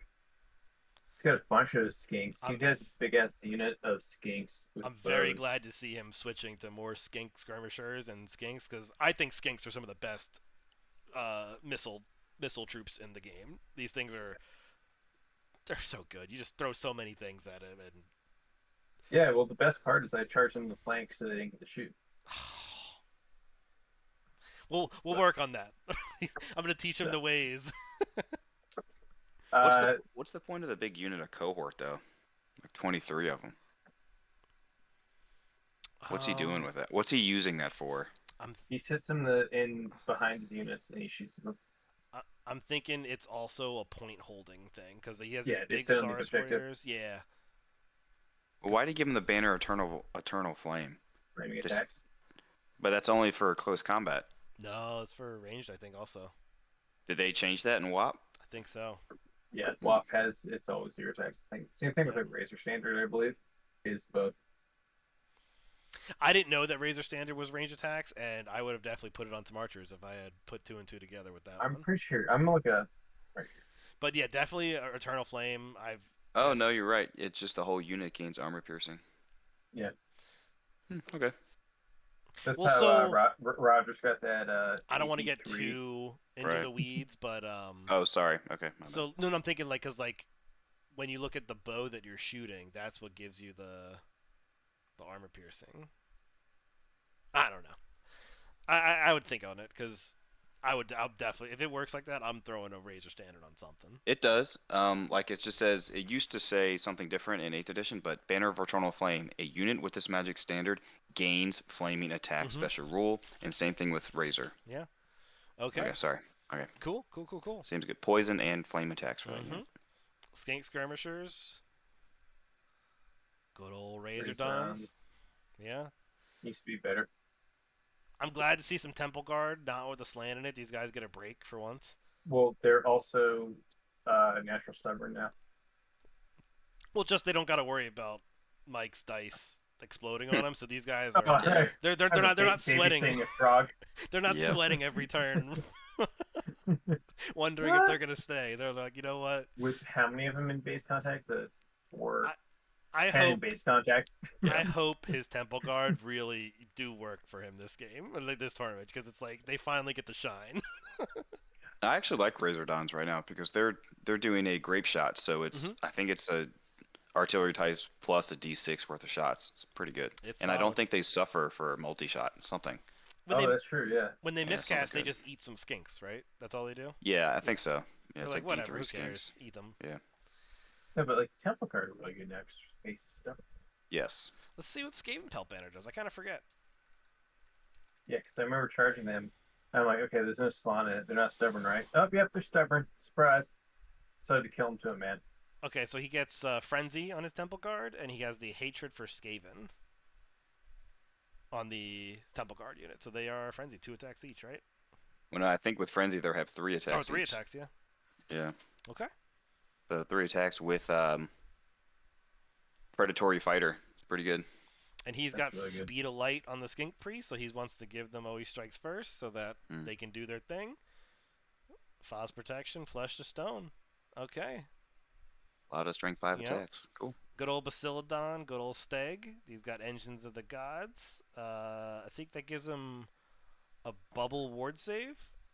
Yeah, so does the Bastillodon. So he's trying to get like a 5-up ward from both. If you're within both those bubbles, I think he puts them behind his unit. So like everything in the start is going to have a 5-up. Yep, 6-up regens, all for regens. He didn't bring the Regens. solar engine, I don't think. Nope. Which gives him the D6 hits. The Basilodon has the solar engine, which scares me because I have flammable things. But not everybody has to worry about that. This is Doesn't I think the engine has that thing too. Like the engine has that bubble. Like everything within 4d6 takes like d6 or 2d6 if you're like attacks or something like yeah. that. Oh, that's the burning alignment. Okay, so he's still good. Yeah. Oh, okay. I still have to deal with it. Yes. Yep. It's still there for you, buddy. This is this is a Surprise. fun list. I think Mike's gonna do pretty well with these skinks, and I would like to see the Temple Guard get in busy with somebody. Oh yeah. Yep. 3 frenzied attacks, buff him up. Yeah, this is gonna be fun. I played against his little dino, riding a dino before. That thing's gonna chew up also the Carnosaur. He hurts. He Okay. hurts. Awesome, Mike. This also isn't a list that Mike normally runs because he always usually runs a slan, right, with the Temple Guard. You've been running that the Old Blood, I think, for at least half a dozen games now. Okay. He was literally tired of his head blowing up, and he was like, "I'm switching this." Sometimes you got to mix it up. Just teach the dice a lesson, you know. Yep, it's true. All right, we're reaching the Ogre Kingdom section. Starting off with Franks. Let's see. Slaughtermaster. Hellheart is still a thing. I'm gonna start looking up Hellheart because It is is, that yeah. still as good as it was in 8th edition? I haven't played an Ogre's army in WAP before. Well, since miscast kind of went down, like the damage of miscast went down overall because there's several where it's like it doesn't really hurt you.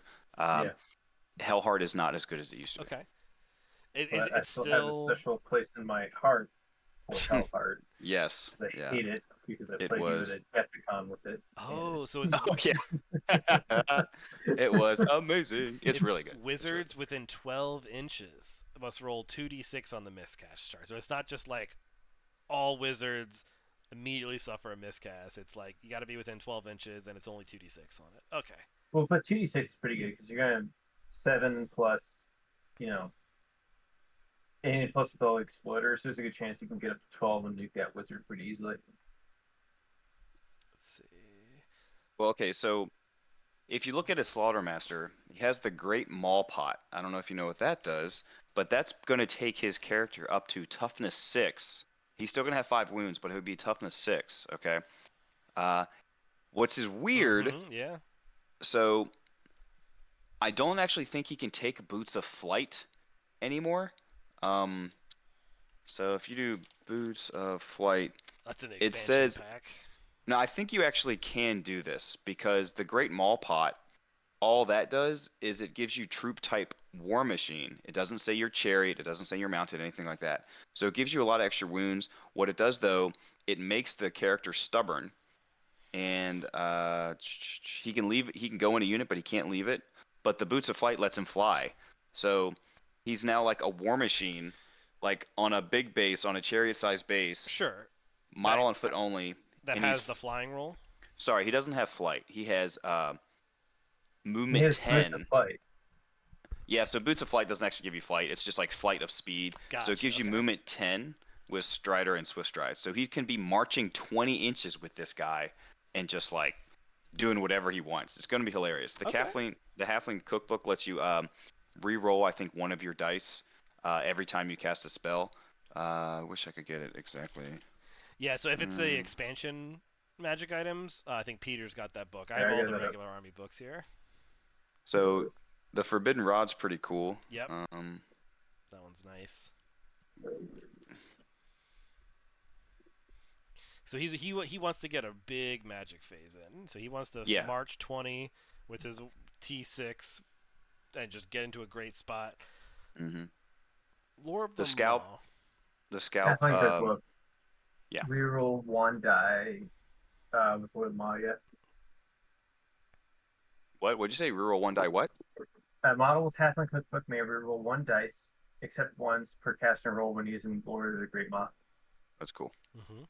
So yeah, he's getting the Forbidden Rod's getting him extra dice, and you could take a wound, but who cares because like the lore attribute for ogres is to heal a wound on a 2-up after you get a spell off. So it's like, and you're flying 20, and the Scalp Noblars let you re-roll casting dice as well. So he's just like re-rolling all sorts of casting dice, not caring if he takes wounds because he's just going to heal him back up. It's pretty cool. Mm-hmm. And he's going to be tight on the units, right? Because he's got a 14 strong Iron Gut unit for 600 points. Woo.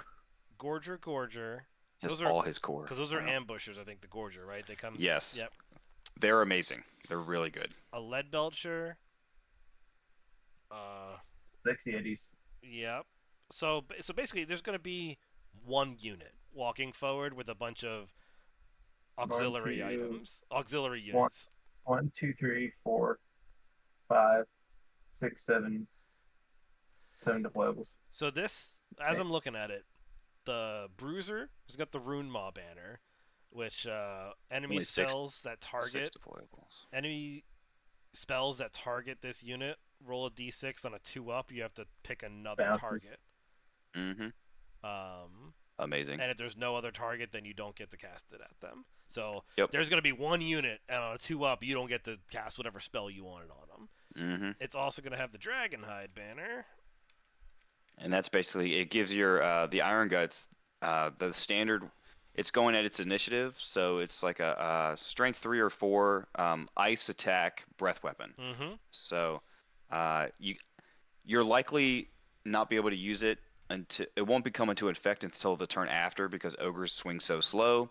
So it's like if you're stuck in combat with them twice anyways, then you're probably dead because that's a ridiculous amount of strength 6 or I guess strength 5 in the next round. Great weapon attacks.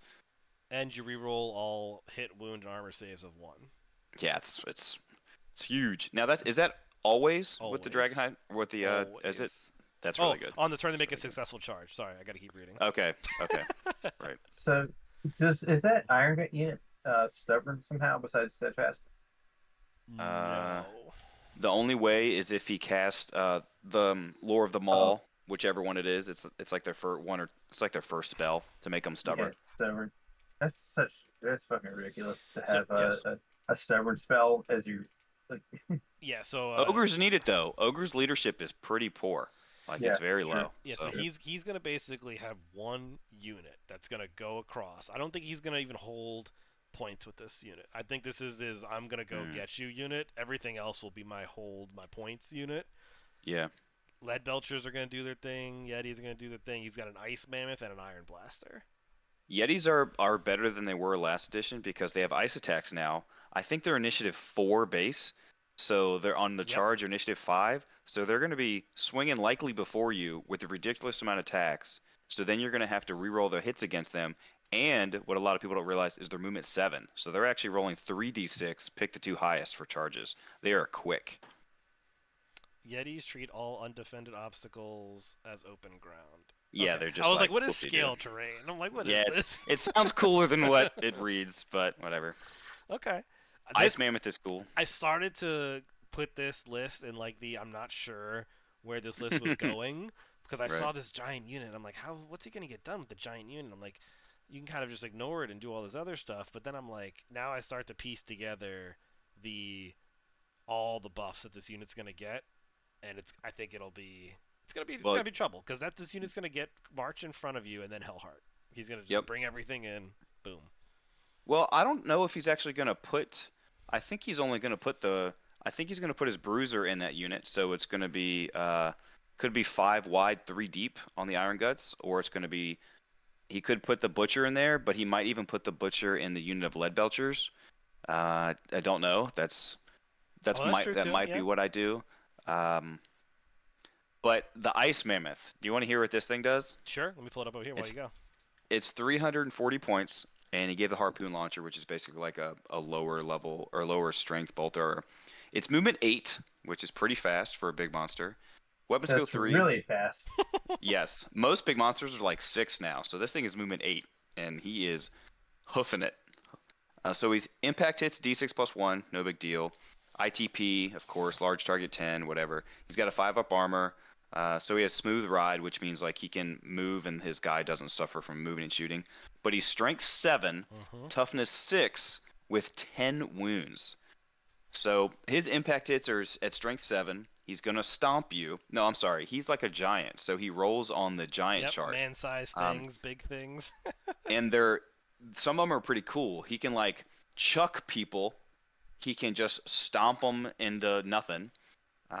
He's a better giant that has 10 wounds instead of a giant's, I think, 6. And he's toughness 6 with strength 7. He is quick. He hits hard. Yes. Trample, stomp, and bellow for your man-sized things. And then you got butt, gore, and pick up for... Oh, sorry, that's your man-sized things. Yeah, so trample is every rank that an enemy has of 5 or more. It's D3, strength 7 hits. So it's like extra impact hits, basically. So if he charges you, it's going to be, and let's say your rank of, let's say you're 25 guys. So that's 5D3 plus D6 plus 1, strength 7 attacks on you. Like, gore. It destroys you. Gore for when he's fighting against, bigger things. It's D6 attacks with heroic killing blow. So he can just take out whatever he needs to. Okay. That's amazing. This list is coming together for me. I may have overlooked it when I first started peeking at it. So I'm glad we started digging into some of that. Frank, and Gorger is really good too. Gorgers are, I think they're strength 5, toughness 4. There might even be strength 5. Do they pop toughness out of 5. the ground or they ambush in from the side? No, they come in from your backfield objective. They don't give a crap. Gotcha. Because I know like the Tomb Scorpion, they pop up from the ground. Yes. No, these are like what old Wild Rider or Blade Riders used to do, basically. But the best thing about them, they went down by like 15 points. okay, they're strength 5, toughness 5. They have frenzy, killing blow, and they're unbreakable. So if you can't do if you can't do 4 wounds against toughness 5, when they come in, they're going to charge something and eat it, and they're going to be initiative 3, that's okay. But like they will murder any artillery you have hiding in the back. They're gonna get behind Peter's lines, and Peter's not gonna be there. Nope, exactly. Oh, actually, Peter, what was yours? Bunch of all. It's like He has no it's backline. all He has knights, isn't it? archers. Yeah, almost all cap. And the archers will also be behind their lines, so there won't be anything in my deployment zone after Yeah. turn 1. All right. But anything holding backfield objectives, that's what those things go for. I can dig it, Frank. That's good. Let's go to Caleb's ogres list. Is Caleb from North Carolina? Yeah, so he might have to bail. We're not sure yet. But I'm pushing him. I'm like, come on, man, this is gonna be awesome. Let's go. No refunds. Also No. bringing the Slaughtermaster with I the don't know about Halfling that. cookbook. Mhm. Different I'm gonna- standards here. I'm gonna Yes. message him right now. We're talking Dude, we're about your talking list. about you. Yeah, we're talking about your list right now, buddy. Come defend yourself. I can't see the bull standard for the bruiser, so that must be an expansion item. But yeah, so he's got the BSB. He's got a hunter on a stone horn, so that leads me to believe that he's got a unit of where are they? No. Never mind. Sorry, I'm thinking about something else. I got my list confused. You all right? Yeah. I thought stone horns were the mounts that they ride. You know those No, that's Mournfang. Stonehorn Mournfangs, that's Stonehorn is the rare choice where it basically halves all wounds. So if you're doing multiple wounds at me, if you roll d6 and you get 6 wounds, I only take 3, basically. No, so here it is. Stonehorn's a monster. It's here somewhere. It's a monster. I'm losing it. So they have a Mournfang they can ride, a Rhinox. Let me scoot this over so you guys can see it. Mournfang, Rhinox, Stonehorn, and Thundertusk. So this guy's riding a T6, 6 wounds Stonehorn with movement 7. And it's stubborn, I think.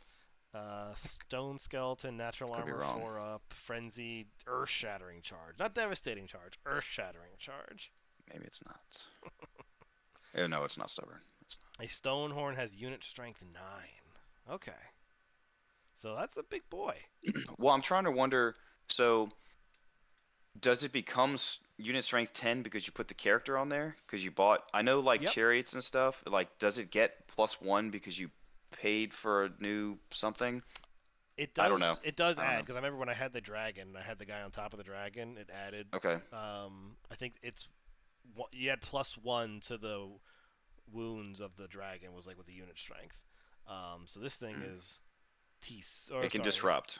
It seems like it might be able 6 to wounds, disrupt. yeah. Okay, so let's go from the other list where you had 14 Iron Guts and a couple, straggler units. This one seems a little bit more diverse. You have 6 Guts with that Rune Maw banner. The other 6 Guts, 8 Bulls, 8 Bulls. So spreading the love a little bit here instead of packing it all into one. Saber-Tusk Pack for your chaff, some 6 Lead Belchers again, and a Thunder Tusk. This is what I'm used to seeing from an ogre list too. I'm used to seeing kind of spread out, pick which one you're going to kind of shoot at and whittle down, but something's going to get to you, whether between the bulls and the Iron Guts unit. Something's going to get there, and once it gets there, you'll have some trouble. So I'm interested to see which one performs better on objectives, whether you're going to have the big 14 strong unit or the bunch of 6s and 8s. What's the bull standard do? I think it lets you re-roll stuff. I can't. Okay, so it lets you re-roll. It's only 15 points. It lets you re-roll wounds against further impact hits. Okay. Iron Fist on these guys, light armor on the bulls. Iron Guts got the great weapons and medium armor. This is as much standard ogre list as I could think Classic. of. Yeah. Classic. Yeah. Yep, I've seen this shit before. These guys are gonna hit ogre charge. Ogre charge is still in, right? That's still there. Mhm. Okay. Yeah, you get +1 rank per, or sorry, you get +1 strength per rank of 3. Mm-hmm. So Nice those charging, formation. like there'll be strength 6 on the charge with their impact hits. Pretty good. Good. Caleb, show up. You have to be here now. Yes.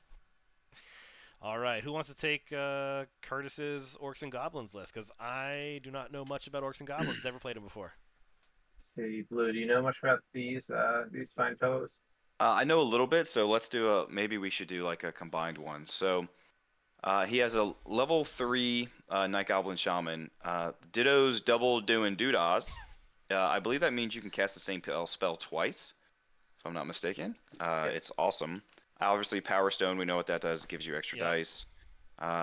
War Boss Big Boss is at? Is that supposed to say hat, or is it just literally AT? Does anyone know? Hat. All of these are expansion just that. things. It looks like because I'm searching in the book and I ain't finding. It's it. not there. Hold on, let's see. Okay, here we go. Yeah, so that's you can attempt to cast the spell twice. That's the doodads. Let me look up the war bosses real quick. Search and search. I think that might just be in the orc book. No, it's not. No, it is. Oh, it's the apostrophe is in the wrong spot. I guess on Battlescribe. So it's supposed to be apostrophe AT. You know, like how an orc says something. So it gives him a 4-up ward. However, if he ever fails it, I it's know, lost. third one. Oh no. Yeah. That's on brand. Okay. Let's see. We can do lore later. He has a savage orc war boss with Thumpa's Club of Thumpin', which I believe it gives you like extra strength and I wish I knew all these too. That is in. Yeah, it gives you expansions, +1 okay. strength and it gives you Quell Animosity, which is really Ooh. good because orcs are so fun to play, but Animosity makes you not want to play them because you can have this big unit. You have 4 or 5 units on the field at least probably, but when one unit just can't do anything, it's fluffy. It feels cool because they're just like beating each other's heads or whatever. But game wise, it's really rough You're because so screwed. you get screwed. So they're fun, but it's tournament wise, they're not the best. But Curtis is a great guy and he's always having fun with it, so it's fine. He's got the Iron Curse icon, so basically this guy's going in his big unit of 30 Savage Orcs. Wow. So 30 Savage Orcs with the Savage Orc War Boss, with the Talisman of Protection and the Iron Curse icon. And I believe the Savage Orcs, is it a 6-up ward from the War Paint? That sounds that's about right. right. That's kind of like Yeah. talismanic tattoos. Yeah, what's the Evil Sun banner do on his BSB? They get to re-roll failed animosity. Okay. So you're hopefully not, screwing that up too hard. Yeah, so I guess he has one guy that quells the animosity of his big unit. He's got the big boss, I guess it going in his biggins, his orc biggins, which all have 2 hand weapons. So it's a ridiculous amount of attacks. They are re-rolling their animosity, which is great. So hopefully, it seems like as orcs, you want to take everything you can to quell the animosity. Yeah. Make within sure your they can ranks. do what they want. Yes. Can you guys hold down the fort for a sec? I gotta pop off for a sec. I'll be back. Yeah. Yeah, that's fine. What do Mad? I think he might have messed that up. Oh no, it's a Night Goblin Big Boss. So that's the Evil Sun banner. Oh, sorry, that's a Night Goblin Big Boss. That's not a regular Big Boss, so he can't go in the big ends. He's going in the 40 block unit of Night Goblins. That's why that was my mistake. Lots of fanatics, standard to discipline in there, so there'll be +1 leadership of whatever the Big Boss's leadership is, which I'm guessing 7, so they're probably leadership 8 now. He's got another Big Boss unit with Mad's Map. Is that the one that lets you like deep strike around? It is not in the book.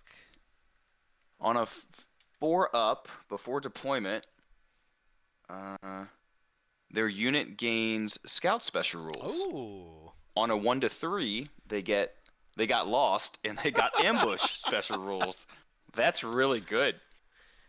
You make a unit of 20 Night Goblins with freaking 3 fanatics come out your backfield, and as soon as they get placed, they chuck 3 fanatics. Not ambush, right?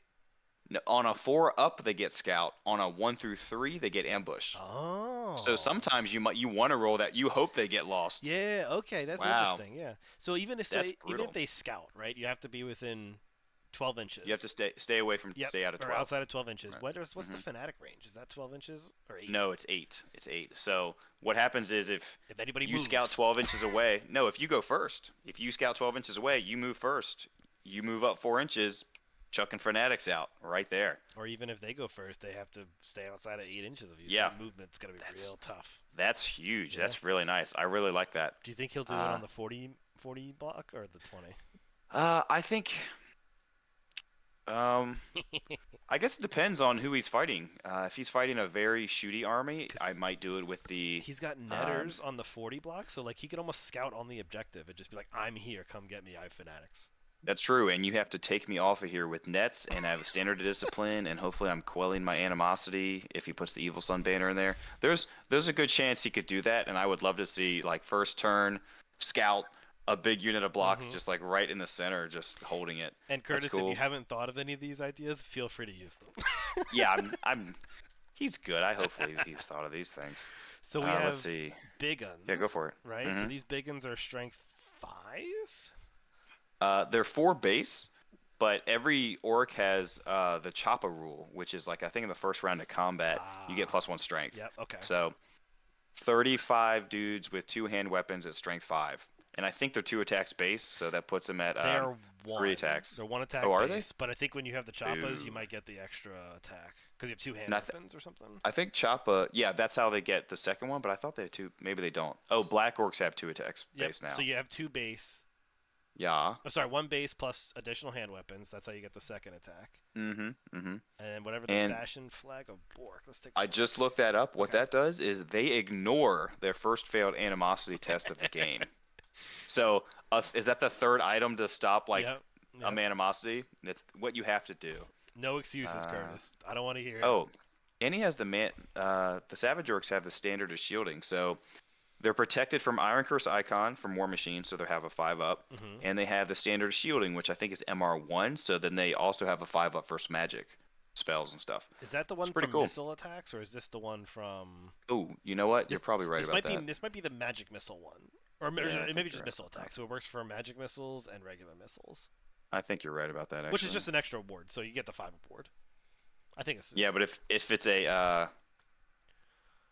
a War Machine, then you actually get +2, right? You get 1 from the shielding and 1 from Iron Curse Icon. Because the War Machines, most of their attacks are counted. They're just like a missile shooting attack, right? I don't know.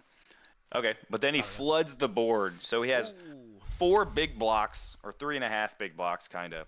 2 chariots, which are great for objective holding. You can just sit them in the back and do nothing, which you could even do with these, the 5 Squig Hunters. Those are probably even better. So the Squig Hoppers are really good. They're strength 5. They have random movement, 2d6, and they throw out a lot of attacks for as cheap as they are. Where are you at, Mr. Hoppers? Is it bad news when they touch a unit like the big Mangler Squid, or is that It's basically just as bad. It's not. I think the Mangler Squig, when it touches you, it's like 3d6. Yeah. But it's also a ridiculous price in comparison to these guys. Skirmisher, random movement 3d6. Oh, random movement 3d6, even better. Still. So their strength 5 is the big thing, and it's on the Squig. That's the thing that really matters for them. 2 attacks, strength 5. Yeah. That'll get it done. You got to ride it. It's going to give you an extra one. And if you have spears, which did he put spears Nope, on them? Nope, just plain Janes. Just okay. So if they hit you, it's what 10. No, there's 6 of them. So it's 12 strength 5 attacks at initiative 4, and you don't get a charge reaction. That's pretty good. Yeah. And they're hard to kill, and they're ITP, so you can't like kill a couple and make them run away. They're just going to keep coming at you. Now these guys, you point them in the direction they want to go, and they go 3d6, right? This isn't like roll a scatter dice, okay? Correct. This is just like a Steam Tanks movement or a Hell Pits movement or something like that. Perfect. So, Squig Hunters. I think those are just like it's just a small unit. Yeah, they're super cheap. They have Scout, which is interesting. Hunting team, Scouts. Skirmishers, which is good.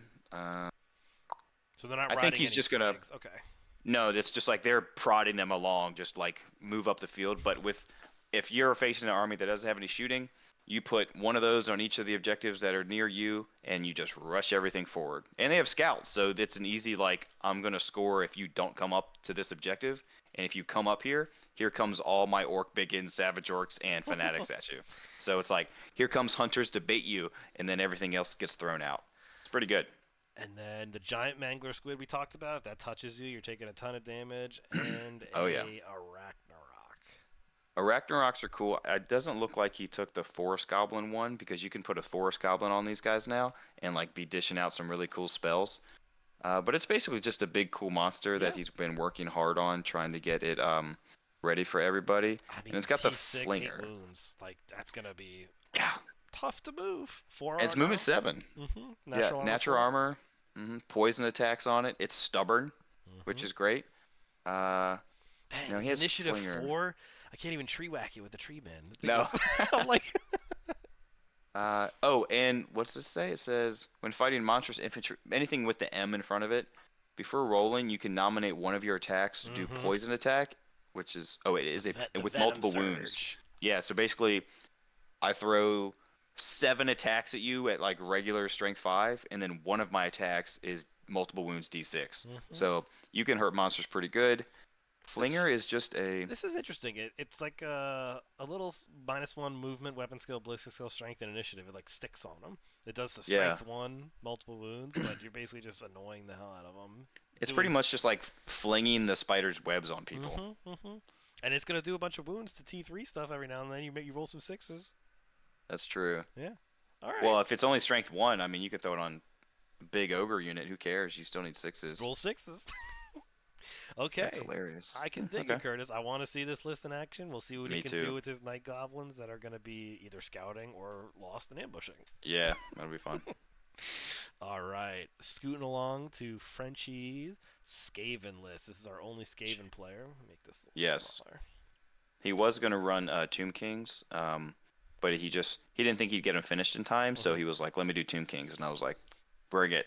Let me do Skaven, because we don't have a Skaven player, so perfect. Yep, we have almost one of every faction in here. Yep. We don't have a Demons of Chaos, but like... That's the only one we're missing. All right, so we got a Greyseer with some Warpstone tokens, channeling on 4s. Got a Warlord with a good armor save and the Sword of Anti-Heroes. I like this one. You get 1 strength, 1 attack for every hero in base contact with the unit. So yeah, he's looking to dish some out. We got a Chieftain PSB with a little bit of survivability. Yeah, just a shield. 1 Clan Rats and Spears with a Rattling Gun. Almost missed that. Nice. Oh, there's no mounts for these guys. So this guy's not on the bell, right? Because that's no. So no bell, no. Just run around. Furnace or whatever. I'm used to always looking somewhere else for him. Okay, so Clan Rats with a Rattling Gun, Plague Monks with a Plague Banner. It doesn't look like he wrote if he's level 3 or 4. I'm gonna check the sheet. I'm gonna assume 4 because he wants 13th. Oh, you know what? I think Greyseers are automatically 4. Yeah. I think they are. I think they are. Yeah. What is this? Plague Banner. Plague Banner, 1 use only. For the remainder of the phase, they can reroll all failed to hit and wound. Okay, so you have hatred and kind of flammable kind of stuff for the Plague Monks. Okay. Ooh, Storm. Oh yeah, the Plague Banner is amazing.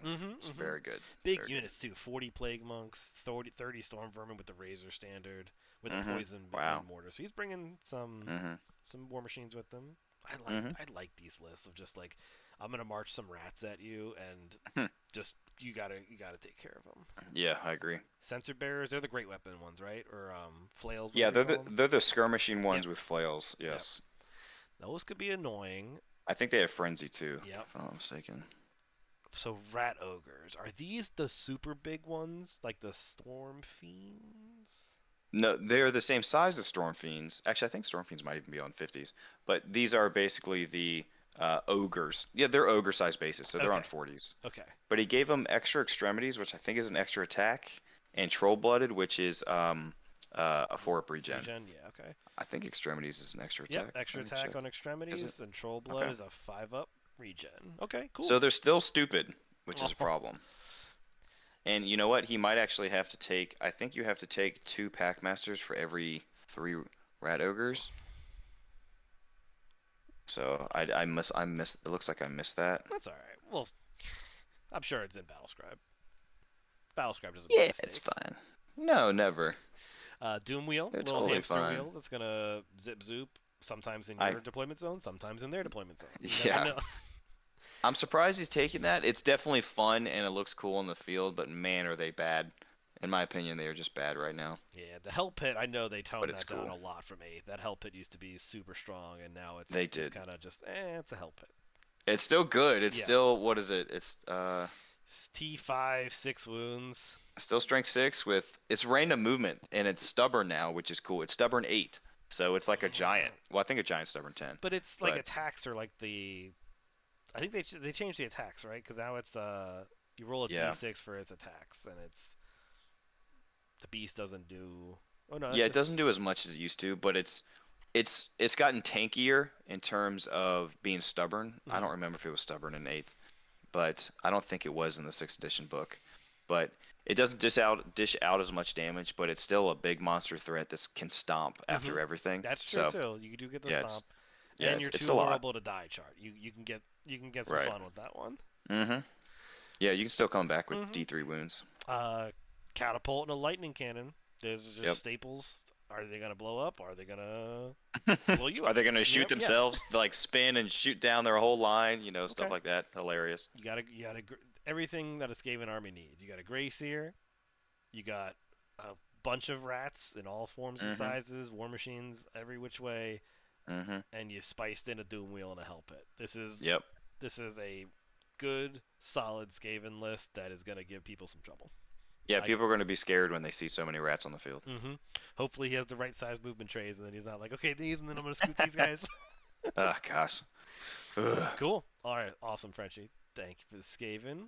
Oh, yeah. Tomb Kings. This is you're up. You have a Tomb Kings army, right? Or I do, yes. Go ahead So and lead Kurt us through. Phillips, he's from North Carolina. He's coming up.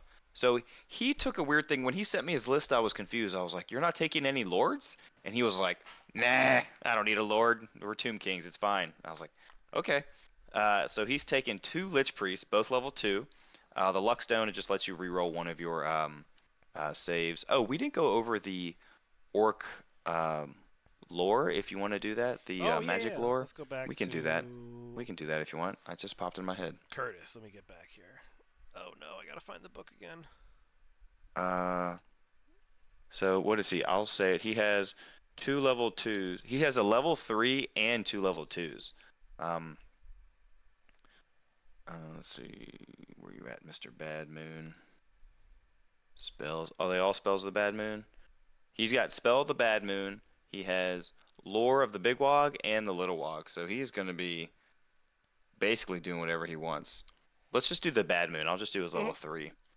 So he took Squig Lore. Augment 24 inches. Target unit of Squigs, which could easily be on his... I assume that could be on the Mangler Squig or the Squig Hunters or Squig Hoppers. They get another random move of 2d6, and the unit gains Frenzy.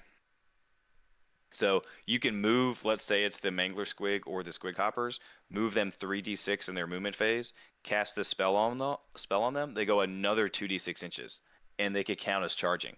So they could go 5d6 inches, and then they get Frenzy. Yikes. And they only cast on a 5, so that's pretty annoying. He has Itchy Nuisance. I think it's like lowering Which your... lore is it again? Not Spider God. This Spells of the Bad Moon. The Bad Moon. Okay, I got it up here for everybody. Oh, sorry. Took me a The second signature to get it. spell is... Vindictive Glare. Yep. It's just 24 inches. It's just a 2d6 strength 3 magic missile. Cast So it's on good 6. for... Yeah. Yeah, it's pretty cheap. If you get it on 9, it's 3d6. a 9, it's 3. Yeah. Yeah. But the Solid. Squig Lore is great. It only takes a 5. It's range 24 to make your Squigs move an extra 2d6 random movement. So 5d6 random movement is not too shabby. Itchy Nuisance is you lose movement and initiative, which is great. Yeah. And then if they have random movement, it lowers it even more. And then he's got the Great Green Spite. What's that do? Direct damage spell with a range of 24. Pick a friendly goblin unit within 12 inches.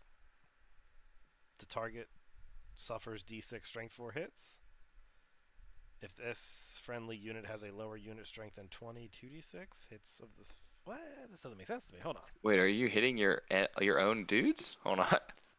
Direct damage spell with a range 20. Pick one friendly goblin unit. The target suffers d6 strength 4 hits. If this friendly unit has lower unit strength than 20, it's 2d6 strength 4. If the friendly unit has a unit strength of 20 to 30, it takes 3d6 strength 4. I don't get that. Why I would don't you get pick it. Why are you hitting your own friendly goblin unit? Do we need to call Curtis and be like, what does this spell do? Yeah, how does this tie in with everything? So you kick the crap out of your own unit with a crap ton of hits. What's that lore attribute here? On a 1 to 5, nothing happens. On 5 to 6, you take. Okay, so maybe that's like a no, it's cast on a 9. Why would you want to hurt your own unit? This is gonna blow my mind until I'm I can talk confused, to him. Curtis. I'm confused, Curtis. Please tell me why you're taking this spell. Cast on one Now, friendly it would goblin. make sense if it says choose any unit and 1 goblin unit of yours. So it's like you hit your unit and theirs. I could totally get Yeah, that. that'd be cool if it was like this is like a direct damage spell where if the goblins are in combat with an enemy unit and you hit both of them with this spell, that'd be fine. And like whatever the strength of your goblins are, that's like whatever the unit strength of your goblins are, that's what the enemy also gets hit by. Oh, you know what? That's what it's supposed to be. It's Is supposed, it? yeah. You're doing damage based on the size of your goblin unit. It's just worded, I think, wrong. Is So that it's, just yeah, it's gotta old, be a typo hasn't been here. updated, and this is just Swedish translation? It's gotta be, because think about it. You're Hmm. you're doing a Gotta direct be. damage spell, so you have to pick an enemy unit with the direct damage spell. So that's your enemy unit selection almost. Then pick 1 friendly goblin Yes. unit within 12 inches of the caster. And then that The enemy unit that you target unit targeted suffers suffers. d6 for every. Gotcha. Okay. Okay. We can word There that we better. go. We did that better. All right. So basically, he's going to try and select his 40-man goblin unit. Yep. So the enemy unit's going to take 3d6. Strength 4 hits. But since the unit strength is over 30, it's 3d6 strength 4 armor piercing Yep. hits. Yep. Okay, that's cool. That's So, fun. That's gonna yeah, be it's fun. That's gonna be a lot of fun. Okay, back to Tomb King. Sorry, Cool. that was. No, you're good. Someone's gonna ask that question. Be like, why Yeah. are you doing this? Why did you talk about the Tomb Kings or the Skaven? Blah. Uh, Shut up. Skaven's gone, so we're going to Tomb Kings. Take us away. Yeah, everyone knows Skaven stuff. And where is Peter? That loser. What are we doing, Tomb Kings? Yep, we got Kurt's Tomb They're Kings. neutral. Yep. Just pulling up the book so I can see it myself. Yep, you talked about his Lich Priests. He always got 2 Yeah. of them. A little Necrotect in there. Yeah, so just for their lore real quick, I think the Curse Blaze, I think, gives your unit Killing Blow. Let's see. The Joss Incantation of Cursed Blades. Yes, it gives your unit Killing Blow.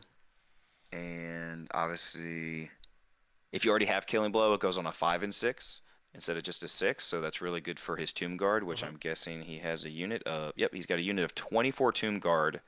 And they have the Am I going out of order? Do you want me to just go down the heroes? I can do that. No, I don't mind bouncing around. move the flow. So he's got a 24 block, like you said, a Tomb Guard. Yeah, The icon. and they have that icon, so that is the one where it's like in one of their phases. Hold on, let me pull this up. It is brutal. Okay, Tomb Guard or Tomb Herald on foot only. You can make a swift reform at the start of your movement phase. They may then move as normal, including charges. Right. So at start of your movement phase, you swing whichever way you want to go, and then charges charge. happen. Yep. Yeah, it's a lot That's of a good people. Yes. Oh, hey, Peter. If people don't know what that does, they're gonna think, "Oh, I'm out of the line of sight of the Tomb Guard, so I'm safe." And then he's just gonna go like, "Bloop." And go. I was just skimming through this. I didn't even Funny, see you that. don't. Yeah. Yep. He did that to me when I had him and Caleb over, and I can't remember who was the fourth. I played. Yeah, I was there too for that. That was you. Okay, yeah, Peter. So he pulled that on me. I was like, "They do what?" And it was really good. Let me read Yeah. that. I don't believe you. Yeah, I was like, "No way." By this list. Yeah, I didn't realize that's what that did. The protection one, I think, just gives you it's like a word save, and I think it could be turned into a bubble. The Nero's. Yeah, One save, Nero's. 5 up. Okay, cool. Remember that at least well. And then the Incantation of Righteous Smiting. You gain +1 attack, including mouths, multiple shots 2. That's a really good one. Yeah. Yeah, it's really good for archers. Or if you have So, multiple shot, you get multiple shot 3. Yeah, ahead. so basically you cast that on his block of 20 archers, so now they're shooting 60 shots hitting on 5s because archers Kings. obviously arrows of asp, I think that's what it is. Yeah, All all Tomb hit on Kings, 5s. their arrows always hit on 5s. So It's pretty good. Yeah. He's got a Necro Tech, which basically just gives his units. I think if you're within 6 inches and you're like a monster of some kind, you get a 6-up regen. But then I think it also gives your unit Hatred, which is also going in his Tomb King unit. Tomb King, yep. Or Tomb Guard. Or Tomb Guard, yep. The Tomb Prince, Scorpion Armor. He's got a great weapon, Potion of Speed, which gives you extra attacks, and Scorpion Armor. That's the, Light Armor. That's the magic. Oh, that's... Yeah, so you can never suffer more than 1 wound due to combat res. You get half wounds suffered due to combat res when you're in a unit. Okay, that's pretty cool. Interesting. But he doesn't have a save. If the wearer is in a unit, up to half the wounds suffered due to combat resolution can be allocated against the character, which are then ignored. Save for the first one. Wait, what's that? That's the Scorpion Armor. So basically, Scorpion at the armor. end, when he crumbles or whatever, he takes a wound on his prince and ignores half of the crumbling. Interesting. So I can see that happening. You're gonna crumble by 10. It's like, you know what? I'll just take a wound, keep 5 skelly boys. Yeah. Well, no, if I'm going to crumble by 10, I take 1 wound on my prince, and I save 10 Tomb Guard. Oh, no, yeah, you're right. Sorry. No, you still take half. Yeah. Yeah, okay. I don't know if that's worth it. But I think the Tomb Prince gives off he has My Will Be Done, which means the Tomb Guard get his weapon skill, which is nice. Yeah. 2 units of 3 chariots. Archer, chariots, yeah. Yeah, 2 units of 20 with musicians, so they can reform and still shoot. 2 units of 3 chariots, which are chariots. They still hit hard. It's like 3d6 strength 4. It's not bad. Skeleton archers. They were awful in 8th edition. No one would ever take skeleton horse archers. But I argued really hard on the Discord that what's the point of skeleton archers? You would never take them, or horse archers. And same with other like ITP things. I think now those skeleton horse archers can actually now do a flee reaction. You can flee now for ITP. Yes. Yes. Yep. So which now is huge. Yes, which they should be able Which to. means demons can flee. Yeah. So you can do it's the feigned flight, right? The feigned flight or the fire and flee. Yes. Can demons flee? So I thought they made it so. Is it only for fast cap? Yeah, I think it's only for fast cav and maybe skirmishers. Skirmishers. I think it's only fast cav and skirmishers. So I think regular ITP can't still do it. I'll have to double check that. I was looking at regular ITP, which is now immune. It's dumb because they took it and put it in a different spot when it's like everyone knows what ITP is. Anyway, Sure. beside the point. But looking at what essentially is ITP now, I did not see that they can't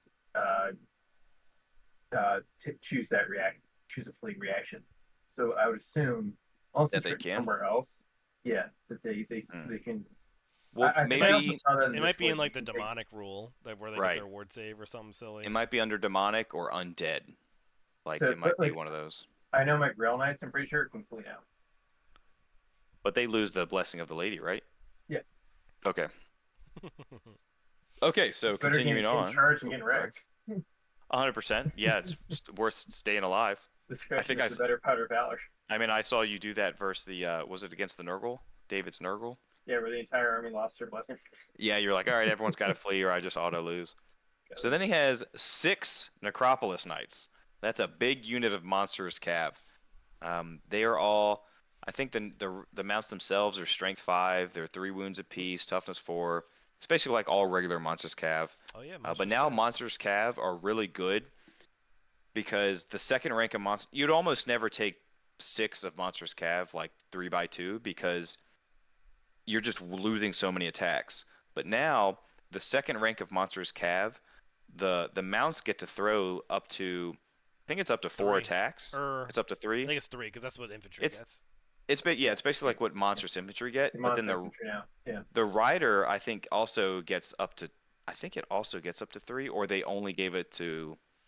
Either way, the mount is what does the damage. Combined, you can throw 3 from the model. Mm-hmm. Well, either way, it basically makes it so it's useful to take 3x2. You would never do it before, but now you can. Yeah, no, there's a really good reason to take that extra rank. Yeah. And the icon of the Sacred Eye, you get to reroll hits, including mounts, in the first round of combat. That's pretty good. It's 40 That's points. really good. That's great for That's a good. That's a good item. yeah, that's a really good And there's item. strength 5 on those necro serpents. And I think Yes, the those were ones. the riders have a spear, so there'll be strength 5 on the charge. And I think they're also tomb guards, so I think they have killing blow, if I'm not mistaken, but I might be wrong there. They might have the tomb blade special rule. Cool. 6 attacks. One Pretty six. good. Tomb Guard are Yeah, going to get do one. their thing. Oh, Mhm. Screaming Skull Catapult. Forgot about that. Yep. That's what it Skulls of the was. foe. I think if you do 1 wound, it causes a panic check. Yep, someone's going to run. It might even be at -1. I think it might even be at -1 panic check. So it's really good. The stalkers, what he usually likes to do with these guys, he likes to put them beneath the sand, so they just pop up somewhere where they need to be, and you just shoot. I think they're really good versus monsters. I think they do D3 wounds apiece. Killing Blow. Killing Blow, multiple shots, 3. Ignore armor Multiple save. shots, 3 killing blow. Okay. No armor save? Yeah, ignore armor saves, killing blow, magical attacks, multiple shots, 3. Wow. When So rolling you're to shooting. wounds, substitute the target's toughness with its initiative value. Ooh. That's right. So, you're a huge monster with like initiative 1. All right, I'm shooting 9 shots at you. I'm going to be hitting on 5, so I hit with 3, And you're T2 and or something. and I'm wounding on 2s. So I get like maybe 3 wounds on you, and so that's 3d. It just ignores armor, not multiple wounds. So I might do 3 wounds to a big monster. Not great, but it's okay. Mm-hmm. But they entomb beneath the sand, so that's pretty good. Oh yeah, that's a dangerous unit for 144. Yeah. Mm-hmm. Tomb Guard doing their thing. Ushapti, he took God of Earth and Giver of Strength. I think that means you have +1 strength in the first round of combat. God of Earth, yeah. +1 strength. So strength 6. No, because he took 2 additional hand weapons, so they're only going to be strength 5, but they're all going to have how many attacks they have base? 2 or 3? 3. So they're all going to have 4 strength 5 attacks. So you have 4, 8, 12. That's a unit of 5. Is he just 5 wide? Well, I guess it don't you- depends. Well, you can Probably. throw 'Cause- 3 max from behind them, so you probably go 5. Yeah, I think it's around 40s. So I think go 5 to that. Yeah, you could go 5 wide if you really wanted to. But he might be 3x2. Yeah, 3x2. But either way. Yeah. And a casket. A casket's always good. It still has that leadership bomb bounce spell where it's just like a leadership test on 3d6. For everything you fail by, you take a wound, I think with no armor save. And then on a 3-up, it bounces to the next unit and it just keeps going. So I think they can only be hit once per magic phase by that. So you have to stop that. And I think it's only a 5 maybe to go off on the bounce spell. It's Well, it's really like- good. The end of Raiders of the Lost Ark. Yes, exactly. All right. That's so good. I never played against Tomb Kings. Never even got to really watch one live, but I've always seen. I know they hit on 5s. Their archery is going to be strong. The Tomb Kings auto turn and charge is going to. Yep. He's going to tell somebody that they can do it, and they're going to kind of be like, okay, and then forget on turn 5 Yep. or something when it happens. And they're basically like vampire counts now, so there is no marching. So it's the same as if I think it's the same as vampire counts. If you're within range of your Hierophant, you can actually it's a bubble like vampire counts. So it's not just so you can march a little bit now, which is good. But they can't grow beyond their starting size still, right? Yes, correct, Cool. correct. They actually lost a lot of their healing abilities, but it's fine. We are Oh on no, vampire counts. Oh, you got some on Tomb Kings? no, I'm done with the Tomb Kings. I don't want to talk about them yep. anymore. We are down to our last 4 lists here. So we got Kurt Crawford with his vampire counts. I'm already looking at this and I'm going, there's definitely a unit of Blood Knights if there's a Blood Dragon. Right off the bat. I'm like, This looks very similar to the list I was running for VC and Mob. Cool. Go for it, Uh, Peter. Yeah, go ahead. Okay, so you're taking the Red Fury Lord, so you're every hit every wound you make, you get an extra attack. Sword of Might's pretty good. So you're at probably strength 6 on that vampire. It's a Blood Dragon. Blood Dragons are pretty solid, just melee monster. Not much stuff's gonna stand up to that. Good to have. Yeah, it's a level 1 Lord. Interesting Lord. Is Yeah, that- -1 strength, -1 toughness. Is that what Soul Blight is? Yeah. I'm trying to remember that Mhm. one. all right, so that's a good one. Usually people do necromancy on that, just get the extra casting of invocation, and all right, so necromancer scepter into Nora. That's plus D6 zombies you get to raise. Ah, okay. So that's his. That's his bringer of the Zams. Yeah, so that's a solid item there. Um, yeah, so and he's gonna raise that. He's gonna grow units of zombies and add like you ran up with like a 20 man zombie unit on random turns if he gets that off. Yeah, yeah, it sucks. Black Periapt on the next Necromancer is good. That's the one where you get to save two items, or sorry, two magic dice if you don't use them. Mm-hmm. And it's not like that the base magic item where you have to roll, and if you roll the wrong way, you lose them. Good one, good for Necromancy. BSB. BSBs are better now for VC. Okay, three dire wolves. Good, Chaff. Let's get in the way. 30 points. I didn't realize they were that cheap. Yeah. Yeah. Every time I shoot them, I'm gonna cry because it's 30 points. Is this list legal? I'm looking. That's exactly what I'm thinking about. The whole expendable. Is that what you're thinking? Yeah, because he's That's- got one, two, three. Zombies are expendable, aren't they? I think so. I don't know if direwolves are. Maybe that's why. I think they are. Nope. Direwolves are not expendable. That's why it's legal. Is there something about Wow. we don't have like expendables in the list? No, you can't have more expendable than non-expendable. Oh, okay. So you Dire can't wolves take. aren't expendable. Wow. That's insane. They definitely used to be. I can't believe they're not anymore. For 30 points, you get 30 5. points for 5. Yikes. Or he needs to remember that he has to place all of those at the same time. Yeah. Right. You have to. You have to call your opponent out, all that kind of thing. Also true. Yeah. It's everything at You should remember. 50 but... points or under. Yep. Right. Yeah. Okay. Yep. But Okay. still, Even zombies aren't expendable. what? I'm looking at zombies. I'm looking at vampire counts right now. Is there something that makes them The expendable? zombie rule. Maybe the newly dead? No, newly dead is Sorry, I'm trying to think of like 3 different I things don't at once.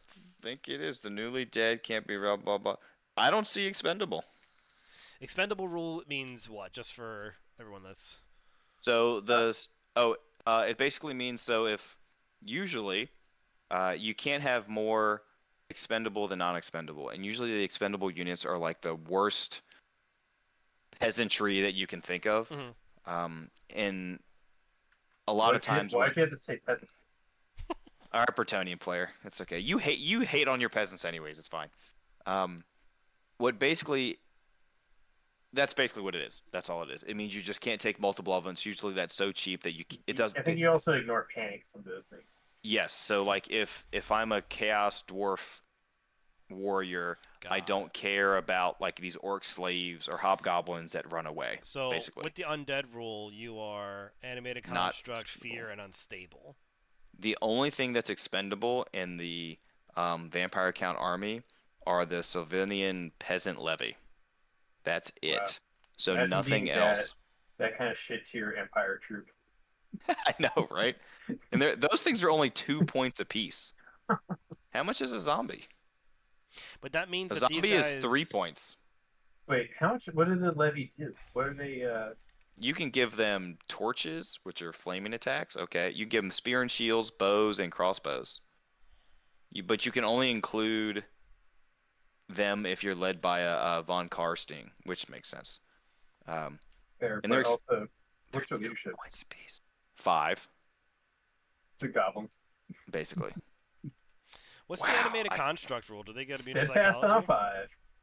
5. Animated construct means you can't march. You mean I think you're immune to poison and so what's giving? you might be ITP. I'm about to say because there's You're nothing else that's giving ITP to any of his unbreakable. Right? So yeah, animated construct. No, I don't think that's unbreakable, but it might be. It might be. Are you saying what'd you say? What gives ITP? Yeah, because like there's nothing in his list that says that all this stuff has ITP except maybe the undead rule. But It's gotta be the undead rule Undead. says They're all animated ITP. construct, fear, and unstable. So it's got to be inside. Yes. Animated Yeah. construct. Fear gives them that. I think. No. Well, fear one of doesn't them, give you ITP. Well, then it's definitely animated construct. It's Okay. got to be. It's animated. Yeah, animated construct or ITP. Yep, it gives you King shit. ITP, Yeah. ITP and unbreakable, and you can't march. That's animated construct. Yep, because that's how steam tanks get it, right? Yeah. Cool. Mhm. All right. Okay. Now that we cleared that up, Anyways, your list is legal, Daddy. He's Daddy. We call him Daddy because he's like the dad there of he is. If y'all notice, there's Kurt Crawford and Curtis Crawford. So this is Curtis's father. wow, I Continuing never on. would have thought that. Yeah, 2-2, man. 2-2. What else it is, Peter? What else you got? Well, one more thing. This might be the best way to make sure people send legal lists because we fact check them live. Also true. Yeah, yeah. Fact check. 48, So, 48 skeleton warriors. Skeletons, sure. 28 zombies, 27 zombies. I like that. Yeah, that's good. Nine Black Knights. 9 Black Knights. That's good.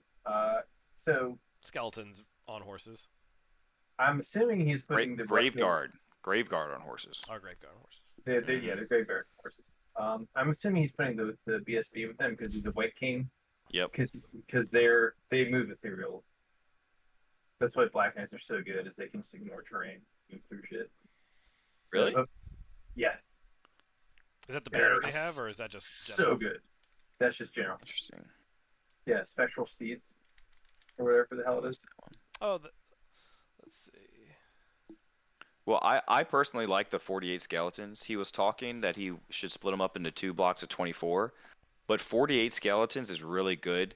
And Banner of the Dead Legion, I think that makes your unit strength double in combat. So like, they will never lose steadfast, and they will.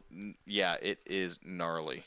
Okay. It makes sense. So Banner of the Barrows, I just looked that one up. +1 to hit in close combat. So that's solid for his Black Knights. Yep. Cool. I'm surprised he didn't put that on the. He put that on the Graveyard. He put the fair. Not fair.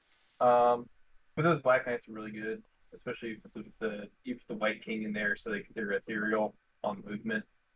24 Graveyard is a really good unit. Hell Banner does. Oh, they are Spectral Steeds. Hell Banner. I don't got Hell Banner or Flag of I Bloodkeep. haven't used that one. Flag of Bloodkeep gives him a 4/4 versus shooting. Ooh, that's nice for his Blood Knights. Yes, Hell Banner gives all, and this is really good. Listen to this. All enemy units within line of sight to the Hell Banner is -1 to their leadership. Oh, okay. Doesn't affect ITP, but basically you put that in the middle, and the enemy's whole army is -1 leadership. Put it on a hill in the middle. Even better. But I mean, he's on a. Yeah. Oh, you know what? He is on foot. That would actually be better if he was in the cavalry. But I mean, Banner of the Barrows is great. I'm gonna be honest. I think you put that on the So what's the Viking Banner of Doom? What does Banner of Doom do again? Wow, I bet it's awesome. Banner of Doom, not in this book. In the expansion. I gotcha. Banner of Doom. The unit they get 5+ regen against missile attacks. Okay, that's pretty good. Yeah, so basically his 2 big knight units are a 4+ or a 5+ for missiles. I would actually take. That's pretty good. No, that's not here there, but people watching at home probably want to hear it. I would say put the you just hit the Banner of this one gives hatred.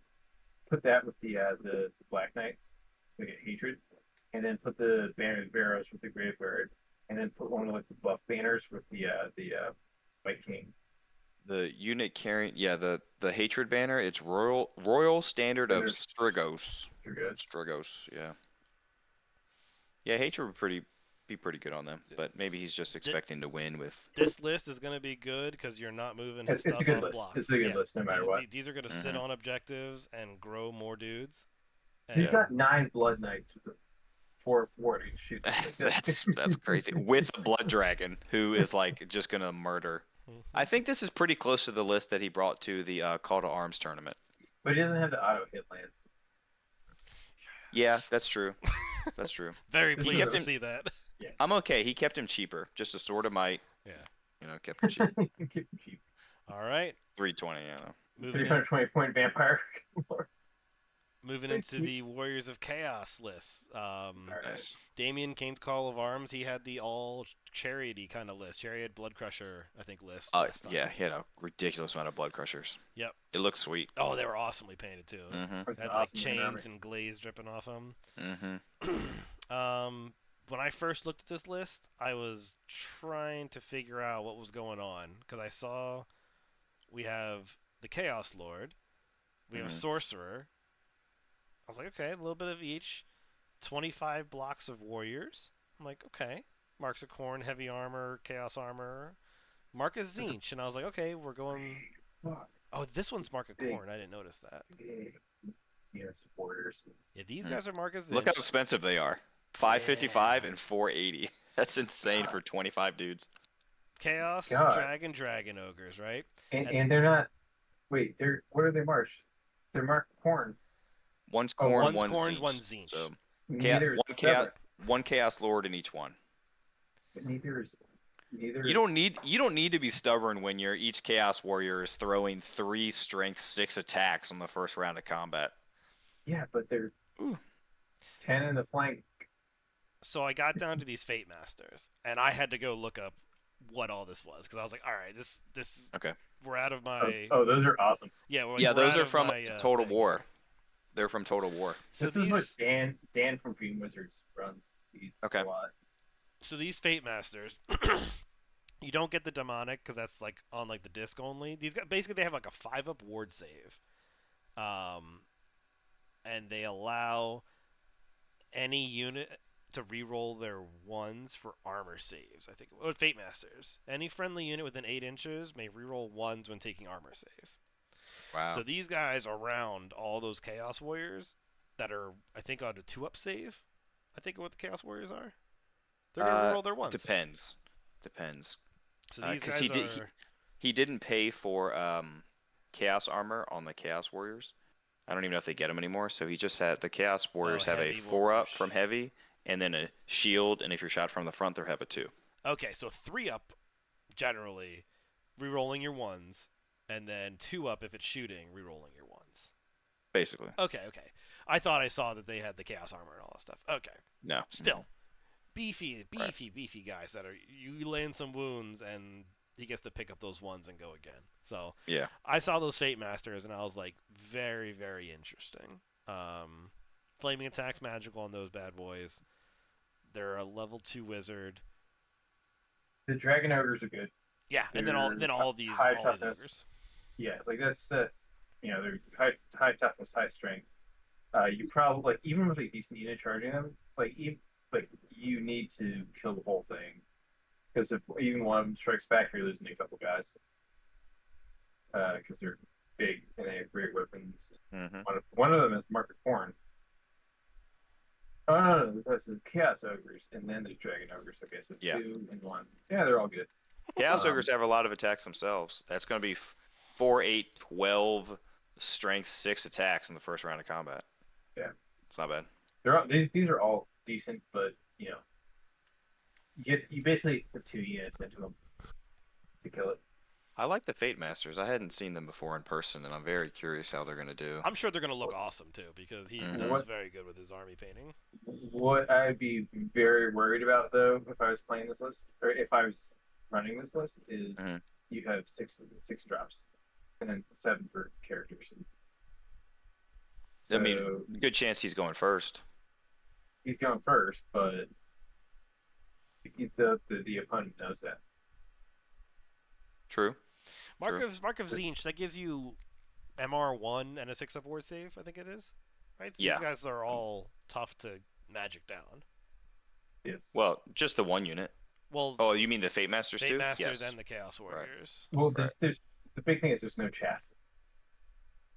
Correct. Which is basically, I think that might have been his problem from Call to Arms. He just had 2 huge units of Skull Crushers, and then I think his Lord was on one of them too. No, did he take a lot of dogs? I think he had multiple dog units. No, he had. I think it was a lot of chariots everywhere. But the thing is, you can easily use the chariots as chaff because there's so many of them. Yeah. Yes, that's true. That's right. Well, cool. I mean, in this one, he's just trying to walk forward and kill you. He has no. I think maybe he'll just. List. Yeah, it's gonna be fun. I want to see this list versus the Slayer list, Alex's Slayers. No, you Just- don't. The Slayers, I think, would destroy this list. I just want to watch it. I want to watch everybody No, just this would walking, be awesome to running watch. forward I at think each so. other. Yeah, I saw this list and I was like, this is a nice combo. Heavy armored dudes re-rolling your ones. Well, he's also the best part is he's got Infernal Gateway. Oh, does he? Yeah. Oh, dude, what does that even do now? Is that still like if I roll an 11, your unit's just dead? Strength 2d6, strength 2d6 hits or something. Yeah, flaming attacks. If you roll an 11 or 12, it's 3d6 strength 10. Mm-hmm. Woo! Yep. Woo! Okay. Cool. So in my first ever game of Warhammer Fantasy back in 7th edition, that was used on me, and they got the high. They rolled pretty high for that, and that was fun to watch. You're like, So this is every day, right? This is every game. This is what happens. This is why I play this like, game. oh, I remember that spell. Cool. Rusty's Chaos Warriors list. He's always got the old hammer models, the nice pewter yeah. stuff. So I'm interested to see what he gets together here. I unfortunately don't see a giant in this one. Nope. He dropped the giant. I just don't think it was performing well for him, so he was like, no Okay. more. I see Crushers, 4 Crushers, 11 Chaos Ogres, 10 Chaos Knights. Give a lot of chat. Yeah. So the Chaos Knights are great. Chaos Knights hit hard and they have a 1-up save, and they're going to be strength 6 on the charge, and with the extra attacks from the mounts, because Chaos Knight horses, their steeds or whatever, are strength 4. So you have strength 4 impact hits, then you have 10 strength 4 attacks from the horses, and then you have, what is it, like 15 strength 6 attacks from the riders. 16 because of champion. It's really strong. He's got a massive unit of Chaos Ogres, and you don't want to mess with these guys. They all have great weapons, and they're marker Khorne.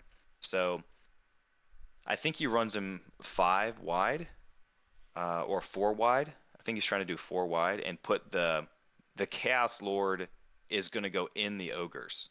Because he is So- going to be on Demonic Mount can fit in with Demonic that, Mount. yeah. Yeah. He could go in either they're into ogres or the Chaos Knights, or the ogres or Chaos Knights. The Chaos Lord. Well, Demonic Mount's 50-50. Say what? Demonic Mount should be a 50-50, I think. Well, Maybe his options involved. I think there's options involved, so I think he could put it on 40s. I'm not sure what he did, Good. but he could even put him in the Skull Crushers if he really wanted to. So I helped him build this Lord. I don't remember what he was doing with him. He gave him the Mantle of Chaos, so like item or missile shots at his unit would be like half strength. And I'm like, that's cool, but like you're on a super fast cavalry thing, so the opponent will only get 2 turns of shooting at you. And I was like, take the Rending Sword. So the Rending Sword, all attacks re-roll to wound and have multiple wounds D3. So as a Chaos Lord, I think you have 5 attacks with Khorne. You might even have 6. So, and then you take the Potion of Strength, which is on 1 use only. At the start of like a combat phase, you pop D3 Strength. So let's just say you get 2. So you're gonna roll like 5 or 6 weapon skill 8, strength 7 attacks that reroll to wound, and each one's doing D3. So like your monster's cavalry, you're dead. If you're a big giant, a big monster, you're dead. They melted. If you're a character, you're dead. Yeah, so he just, as a Chaos Lord should, just murders whatever it touches. I hope you go first. Yeah, you better go first before this guy, or you're gonna get murdered. He's got a Chaos Sorcerer level 2. I think he did Lore of Metal. That should be Lore of Metal. It looks like it's not there. He uses that to, he can give his ogres a 3-up armor save, because amazing. And then you can hurt steam tanks with Searing Doom, because that's like wounds based on your armor save. So it's like 2d6 on 2s. And there's a lot of steam tanks, so that's a good choice to do metal. Lore of Metal is a very good choice in general for this tournament. If I could Yep. take it, I would. Yeah. Oh, yeah, as a Wood Elf player, that would be hilarious. He's got a BSB, which is just hanging out in his 20 block of warriors. He's got 2 chaff units of Chaos Warhounds. Like I said, the 19 Chaos Warriors with heavy armor, Khorne, shield, basically just like a nice tank unit for his BSB. 5 Marauders being chaff and annoying, and then what you said before. It's a good list. Yeah. He has what, one, two. He has 3 That's units that will hit hard, that's very a hard. shit ton of chaos ogres. Yes. I kind of think Yeah. the rule is like if you have 2 dangerous threats, that's good because you're probably gonna get one in there. If you have 3, then it's almost like they can't focus on one of them because then 2 are gonna hit. They have to try to deal with Yep. all of it. So as long as you have like 2 or 3 threats, you're gonna have a good time. That's why we were talking Hmm. about pistoliers. I Yeah. was like, you gotta have at least 2 pistoliers and an outrider or something to really get some damage in. I Yeah, agree. and once you start getting the 3, you Almost can't chariot. bring the chaff. I mean, Hmm. Yep. Oh, Andy has a chariot of Nurgle. Snuck it He in just there. yeah, I forgot. He just uses that. He just sits that on a back objective somewhere because it's now a T5 chariot, Hmm. just chilling in the back, and just use the Warhounds as chaff, and like you said, 3 nasty units that are just going And forward. here it is. You have 460 in ogres, 400 in knights, 375 in warriors. I'm not even gonna count the skull crushers. I'm not. Yeah, like you You're have. not going to count Skull Crushers? Yeah, How dare you you? have 3 solid threats here. Let me ask about the Skull Crushers. So since the mount is a demon, it doesn't give the Skull Crushers a ward save, does it? Yeah. No, so that the whole unit gets a ward save. no, Okay, no, so no. I don't know if I don't know if it says that the mount can use the or sorry, if the rider can use the mount sport save. I think it okay, says the rider can use the mount can use the rider sport save. That's how you get the well, what I'm start asking is, dragon. so do the Skull? So that means Skull Crushers only have a 1-up save. They do not have the 5-up demonic save, Skull crushers have which also demonic. means right, I, which I'm also looking means up. that they don't have demonic instability, right? You should either get both or none. I assume I think it's you none don't get because you have mortals in there. right. Okay, Because like makes sense. the juggernauts are demonic too. Because it also doesn't say that you use No, the yeah, mount sport save for anything. correct. Sorry, so Yeah, juggernauts are riders, skull crushers are the mounts. Or am no, I missing? opposite, Oh, sorry, skull opposite. crushers are riders, juggernauts are the mounts. Correct. Skull Right. crushers are demonic though. No, demonic is only Juggernaut only. It says parentheses Juggernaut only. Am I thinking of the wrong model? You're Oh, it's a Juggernaut ridden by that I'm Chaos Warrior. thinking of like the demons of Oh, chaos. you're thinking Blood Crushers Blood. Yeah. Okay. of Khorne. The Yes. bloodletter's riding it too. I'm like, dude, the bloodletter's a Yes. demon too. Got it. Yeah, no, yes, yeah. You're thinking demons. Yeah. This is yeah. Okay.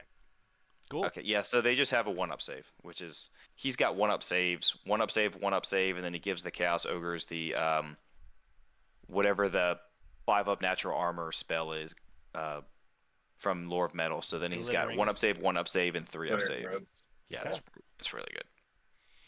Cool. And who is this loser bringing Wood Elves over here? Yeah, and then we're gonna get to the bookend. We basically started with Peter, got through the stuff, and then we're gonna get to my list. Nice. Well, the best part is Luke or who was it? No, it's Blue. Blue. The other day you played my list. I did run your list the other day. Yes, I did. How was it? What did I play against? I played against Rusty. Rusty's Chaos. He misplayed a couple of his his Warhounds. He put it in front of. Well, first he marched his Chaos big unit of Chaos Ogres just right to the center, and he had his because they're so fast they can land on the center objective turn 1, because they're movement 6. So he marched them 12, and then he had his Chaos Warriors right to the left of him. I was able to get a double charge off from Grail Knights and one Errands. of I think the Errants onto his Chaos Ogre unit, and I just blew him up. Yeah, I did enough to make him run away, and he wasn't steadfast, so I chased them down and killed them. And then his Chaos Knights were kind of out of. He put his Warhounds in front of his Knights, so I was like, okay, well, I'm just not going to charge the Warhounds and just sit in front of them. So then his Warhounds had to charge my Knights, and it basically delayed his Chaos Knights like a whole turn and a half, basically, to even get into combat. So that really hurt him because it was huge. You got to get as much as you can out of him as quick. I used the Yeoman to block the Skull Crushers, and then once he actually failed that frenzy test, had to charge them, and then I charged and I charged the Errants. He would have had to anyways because they were just right in his way. and I charged the big generals unit into um, into them, and I don't remember what happened. I think it's on. I don't think it's on YouTube, It's but on the I way. think it's not recapping the chat or something. yeah, that's what it was. Recap in the chat. It was a close game. Well, no, I guess it wasn't. Actually, that might have been the game when I ran Empire against him. It was a 1 point game. That game we kind of stopped after turn 4 because it was pretty set in stone. It was like a solid victory for the Bretonnians, but the Empire game was really close. So good overall. All right, Cool. Zach, what you got for the Wood Elves? Why are we talking? Get out of here. Let's go, Zach. All Yeah, right, so Zach. my list, Wood Elves have historically been the either you win or you lose very quickly. You win after a long game or you lose quickly. So when I played Peter, I lost very quickly. When I played Vince, I lost very quickly. So I've been trying to tweak the list a little bit. I'm running a Glade Lord. Uh, he's a fighting lord, but the real meat is in his items. He gives always strikes last to any unit that's in contact with him. This is a spear that if I do a wound, anybody else swinging in that round of combat is -1 to hit coming back in. And this Helm of the Hunt just lets this Glade Lord join a unit of Wild Riders because it gives him Forest Spirit, Frenzy, and Devastating Charge. So this is not my general because he usually Are the Wild dies. Riders demons? They are Forest Spirits. So do they have a board save? Yeah, they have a 5 board save. Called the tree shirt save, because Andrew's always talking about his T-shirt save for his little halberdiers or whatever. But yeah, so this That's guy, even better than theirs. yeah, so this is not my general because he dies almost every game, because he just gets in there and does as much damage as he can before he goes. That's the story of the Wild Riders. The general. Wait, why do you pay for 2 additional hand weapons? In case I'm not using the shield. Is there a rule where it's like, I know if you have a hand weapon and like another item, you have to use the other item, and obviously if you have a magic item weapon, you can't use a hand weapon instead of that. What's the rule for shields? Can you use the spear and the hand weapon and also switch between the spear and the shield? No. So like you have to pick. You have to use that magic item. Yeah. No, I'm saying like, can you choose between? You always have to use the spear in one hand. Yep. Do you get to choose between a shield or a traditional hand weapon? Yeah. So that's That's why cool. that's why I've been like, if I'm not worried about his +1 armor Strike back. save, yeah, I'm Right. just like, hey, I'll use an additional hand weapon. Most of the time it's that, unless I'm worried about dying, and then I throw the shield Cool. on. Nice. Let's see. The general is the Spellweaver. We are running the new and less improved Befuddlement of Mischief because it's no longer an auto fail anymore. That's the stupidity one. Yeah, so it used to be auto fail Oh, stupidity. yeah, I remember this shit. Yeah, So busted. it was 18 inches auto fail stupidity. Now Crazy. it's 24 inches, and it's you take Take the a test. leadership on 3d6. Is Right. how that works. So, So- inverse, full-blooded. Yeah, it's still stupidity. usually people usually still fail the leadership. It's just Right. it's not an auto fail, but still people stop it. I always tell folks about it. I'm like, this is Yeah. something that you want to stop. That's a good one, just to force people to throw dice at it. Mm-hmm. We do have a Dispel Scroll and a Rod of Power. This is kind of like that black Periap where you can save some dice, but whatever dice you want to save, you have to roll underneath it in the next magic phase to keep them. So if you keep 2 dice, you got to roll a 1 to lose them. Everything else you keep them.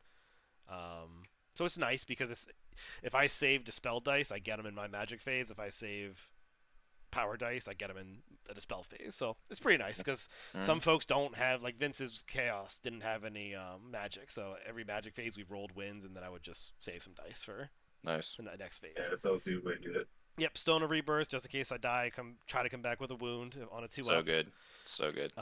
This wizard is on a horse, and it goes with the Sister of the Thorns. We are beasts, so we are just going to have Wissons, Flock, Amber Spear, and the Savage Beast. The goal is casting Savage Beast and Wissons on our Glade Lord, so that he does tons of wounds, tons of strength, and does a bunch of stuff before he dies, is kind of the thing. Going to heroes, we have... So do you get, for Beast, do you get -1 on a lot of your units? Or, yeah, horses, you probably get it on. Not too many. It's basically the cavalry, because monstrous infantry I don't think count. It has to be Monstrous And the tree can, Beast. right? No, because they're Monstrous Infantry. It needs to be Monstrous No, Beast, Mm. I think. Isn't it like Beastmen, Dwarf Beasts, Yeah, There it and is. yeah. So it's basically some the cavalry. The cavalry is usually get some bonuses on them. yeah, yeah. Anyways, This Spell Singer's level 1. If I could go back and change it the day after submitting the list kind of thing, I would make it a level 2 because I want the Thunderbolt for all the armor that I was going to see, but I'm only level 1 for Harmonic Convergence. suck it. Only level 1 just for re-rolling ones to hit wound and stuff. Brought a Mystic Shield of Bragg for magic defense and a Power Familiar for bonus dice. I have about 22% of my list is basically in magic phase and defense and stuff like that because I didn't want to lose to Dreaded 13th or like something like that. Infernal Gateway. Yeah. I'm trying to stop Right. stuff. Core, Skirmishing Dryads. These Probably rarely ever. miscasting if they cast that. Yeah. Skirmishing Dryads rarely ever get in combat with these. These are generally point holders. Just try to be flexible with them. These are some unit of archers, -2 armor piercing on one of them, and always hitting on 3s on this other one. I really like the always hitting on 3s. Feels good. Yeah, because you're just like, stand and shoot. You have cover. I don't really care. I'm just gonna always hit on 3. And the bodkins are really nice for the points. They're just so cheap, and there's a lot of armor walking around, so it worked out nice. Well, now you could give them that unit the Razor Standard. I don't know if they can take up to 40, but give them Oh, the yeah. Razor Standard. It's -3. That's Yeah. really expensive though for no armor save dudes, but 2 units of 5 Glade Riders. These guys are, again, Vanguardy fast cav. They're just going to kind of be as annoying as possible, try to grab some points, disrupt some people, march blocking. Wood Elf Core is your job is to be as annoying as possible until your other things can land charges. Treekin, I have 2 blocks of 3. I usually only roll in 1, but I got some extra points, so we've got 2 blocks of 3 just for Stubbornate. We are going to try to hold up some units that are a problem and pray that they're not going to fail Stubbornates. That's you run them 3x2, I'm guessing, or 2x1. 2x1. Yep. Yeah. That makes the most sense. What's that? That makes the most sense. Yeah, yeah. Just try to keep them close to home. Stubbornate. I don't run a BSB in my list. There's no BSB, so we're kind of just hoping on the 8s on the rolls for stubborn. If people get through the Treekin, I don't have much that's gonna stop them from getting to the archers. That's kind of the. I mean, Peter, you played the list, right? Like once you got through the Treekin, you have to kill the Treekin. Yeah, so you did just enough wounds that I didn't actually have to test on the Stubbornate. I think you did the last wound, and I was like, oh man, I wanted to hold one more round. Yeah, no. You had to do 9 wounds, and then just. So the fun part of the list is now the 9 strong unit of Wild Riders. The magic banner on them lets me add D6 to their charge distance. So with them being fast scav, they are going to roll 3d6, drop the lowest, add d6 to it. So maximum of what am I looking at? 12 plus 9 plus 6, so 27 inches. I think it's the maximum charge I can do. Okay. The highest I've rolled, I think, has been 25 or forward, and that was against Mike's Lizardmen. Oh yeah. So that was tough. Yeah, we got across the board, and Crazy. yeah, this is a scary unit on the charge, but if you get to swing back, you're gonna have a good time. Why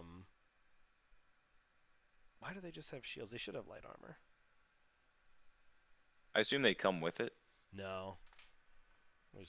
I'll look at it because the other one has light armor and shields. Maybe I dropped it for points. I'll double check it. But I will say that sometimes when I was getting the list on the same sheet, I was deleting things which I thought automatically came on the unit because to save space, I was trying to make just trying to arrange it so it looked correct. But either way, So if you gave them light armor, I just checked. They do have light armor and shields. Okay. So they have a 5-up armor save, super good, and they have a 5-up ward save. So that's kind of what they rely on. They rely on hitting you, killing you before you can swing back.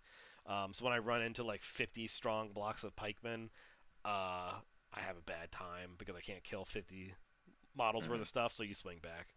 Flamethrower. Yep. Does it make you sad? Like it makes me sad that the steeds of Curnus is no longer frenzy on the mount Yeah. So themselves. yeah, you lost the frenzy on that one, but Sad. Oh, that's too bad. yeah. Yeah, sad times. So got a big block of Wild Riders, got a small block of Wild Riders. Most times when people target the small block, one deer lives and is annoying the rest of the game. So I'm Hey, super happy last about game. I'm super happy about it because it always works. They always do Yeah. 4 wounds, 1 saves, and runs around like an idiot. I think my peasants shot a couple deer, and Mhm. then they're like, oh. Almost everything in the list except for the folks with bows are immune to psychology, so we don't really worry about panic checks, which is kind of fun. But when I do fail panic checks, it's not fun because then it's usually important things running away. Yeah. Sisters of Thorn are a caster unit that basically is a wizard bunker for my general. They have a 4 board save, so they kind of just protect them. They are a wizard themselves, so they give you 2 extra channel dice and some interesting spells that are occasionally useful. Bringing a monster in the Tree Man who's got a little strangle root shot, D6 plus 1. I'm forgetting now. I think it's D6 shots instead of D6 plus 1. But strength 5. So he throws some little roots every now and then, but he's also stubborn 9. So he kind of tries to hang out. Let me actually Very good. check that. Yeah. Stubborn That's 9. right. Yeah, he's 9. You want to get him into combat with something that can stomp, so that's where he gets most of his combat res. He occasionally can tree whack something if they have super low initiative, but it's hard to find another monster that I can Good thing tree you whack. have 4 dwarf armies coming at you. Yes, let's say a bunch of dwarf armies. The new addition to my army that I haven't ran in WAP really is the Way Watchers. They're always good. Yeah, so that was my solution to trying to solve the armor that I was expecting to face, was to add some Way Watchers since they have killing blow on their shots. It's pretty fun because you shoot 10 shots. You hit Hit on because 3s, right? they're ballistic skill 5, so yeah, but you're hit on 3s with the multiple shot. Usually harmonics there, so you reroll 1s. Try to get some 6s on wounding because then killing blow. The fun part is traps because they're a little revamped in WAP. Is it any good? I guess I'm gonna find out. They actually are when I was looking at it. So let me scoot this over. So when they're in a wood, it's assumed that they've set up traps in the wood. So if you charge them, they have to roll a d6. 1 to 2, d6, strength 3 hits on the unit, not a big deal. On a 3, they minus d3 from their charge distance, which is pretty relevant a lot of days because, Yeah. someone's charging you 10 inches, you're going to minus d3, they might not make it. Right. Nets, on a 4, they have to pass a strength test or they can't attack. Not super useful for like lance folks coming in, but actually, do they get the lance bonus if they have to test on their strength test? No, it's just your characteristic. It's just what's in your stat line. Yeah, so like I mean, even if lances are charging them, the front rank might not be able to hit, so they might actually live, which is nice. Camouflage pit is always fun because they're gonna fail. That's good. On a dangerous terrain of 1 or 2 because they're already gonna be inside of the venom wood that wood elves can bring. So those are Way Watchers. What's that? I think those are for your Way Watchers, right? Yes, yeah. So they're gonna be you're gonna fail the danger train on a 1 or 2. They're gonna lose most anti-unit strength. Oh yeah, for sure, for sure. They're just trying to do as much damage as possible for the folks coming. Get your sand shoot, kill a couple. And then there's the bolt thrower on 6. Really, I'm hoping for probably 3 or 5. Yeah, it depends. Depends what's charging. Don't charge me or take some dangerous terrain. That's kind of what it is. Right. Because think about it, you're gonna lose what 33% of your unit on a 1 or 2. On a 1 That's or 2. huge. So like, if big block charges, I'm not that mad if I lose the Way Watchers. Right. But they're gonna be trying to shoot armored folks anyway. So. I mean, if a steam tank wants to go through there on a 1 or 2, it's going to take D6 wounds because it's a chariot. That's whew. So the thing I always say is the wood elves are pretty hard to play. If you're not moving, the movement phase is pretty much the most important for the wood elves. And like if you're not moving correctly, you're gonna have a bad time. If you make a mistake in the movement phase, you realize it later, and you're like, oh man, this really sucks now. Well, let me ask, how many attacks does that Wild Rider unit have? If you exclude the Lord. Sure. So I'll do the Wild Riders first before the Lord. All right. So each Wild Rider has base 1 attack. Then they're frenzied, so then they have 2 attacks. And on the charge, which they're probably getting with their 27-inch range, they get Probably. an extra attack. So each Wild Rider has 3 attacks, strength 5, weapon What's skill giving 5. them devastating charge? Do they just have it still? They have it. Okay. Now you're making me second guess myself. I couldn't Yes, remember. devastating Okay. charge. I'm like, Cool. He's like, shit. yeah. Okay. So frenzy, devastating charge, base 1. So you come in, you're doing. Each rider has 3 attacks, strength 5, with your spear that you have. So let's say your Lord's in there and you don't. So you have 4 in the front. You have a champion. Don't. No champion. No champion. So you have 12 from them, and then you have another 5 from the back range. So you have 17 strength 5, right?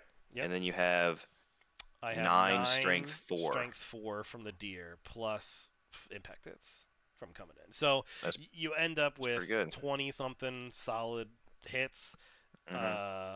Maybe a third of them don't hit, so get yourself down to like 15, 16. Wounding, you're probably going to lose, maybe 15% of them. So that's pretty good. Yeah, you get through usually about 12 wounds, 10, 12 wounds. Okay. And then they're super nerfed. Saves. Yeah, without armor saves. Yeah. So you can do damage to units for sure. Like these things are going to hit, and they're going to hit hard. But when you swing back, blast cannons. Yeah, I'm T3. Well, 5 not up really, because your Glade Lord protects him so well. Like you're -1 to hit, and then you also have to reroll to hit. So yes, so the wild. It's like you're hitting on 5s and freaking. The general's there to protect them. Yeah. But I've noticed a whole lot of lists have ways to get around it. I've seen Lore of Light a couple times for always strikes first. Some of the other, like Ind maybe, other lists had ways to give always strikes first, or always hitting, or always wounding on a 2-up or something like that. So like there was definitely things in there that when I was looking through this list in my head, I was like, oh man, that would go against my list. Like that Vampire Lord, I'm so glad he doesn't have the auto hitting lance or whatever it was. Yeah, like that thing is death. I thought that was going to be in this the whole time. But so the great part is for this combo that I'm running is the magic phase. A lot of points are invested. You kind of drain some dice with your stupidity. Maybe a big amber spear you're throwing at something that they want to keep. So then you kind of have a lot of dice free, or even saved with the Rod of Power. You save some dispel dice to try to get a Wissens or a Savage Beast off, because Wissens affects your mount as well as your rider. So your impact hits are all stronger. Savage Beast +3 strength, +3 attacks. So the guy hits like a bloodthirster if they just let everything go through. That's strong. That's strong words right there. I've still had people be steadfast after Bloodthirster's a big animal. Yeah. Well, so it's interesting because like you hit them with this Lord and this unit, and you chew through, I don't know, 20, 25 things, and then they swing back, they kill some. They have 25 peasants left, and they're steadfast. Yeah. So it's interesting. I mean, so what you're saying is you just need to make it a block of 14 Wild Riders. That's what I'm hearing. But I was afraid of the rocket. I wouldn't do that either. I was afraid of the rocket cart. There's at least 3 organ guns I've seen. Yeah, those would murder you. There's mortars. I've seen so many things that I'm like, just don't, even mortars are scary versus you. Just don't hit this unit. I'm like, because these guys are T3. 5 up, 5 up. 5 up, 5 up. And if you're casting magic, then they're a 5 up, 6 up. Yes, it's 300 points for the unit. I'm rounding up. 250 for the Lord. 550 for the unit. That could literally just fall in an instant.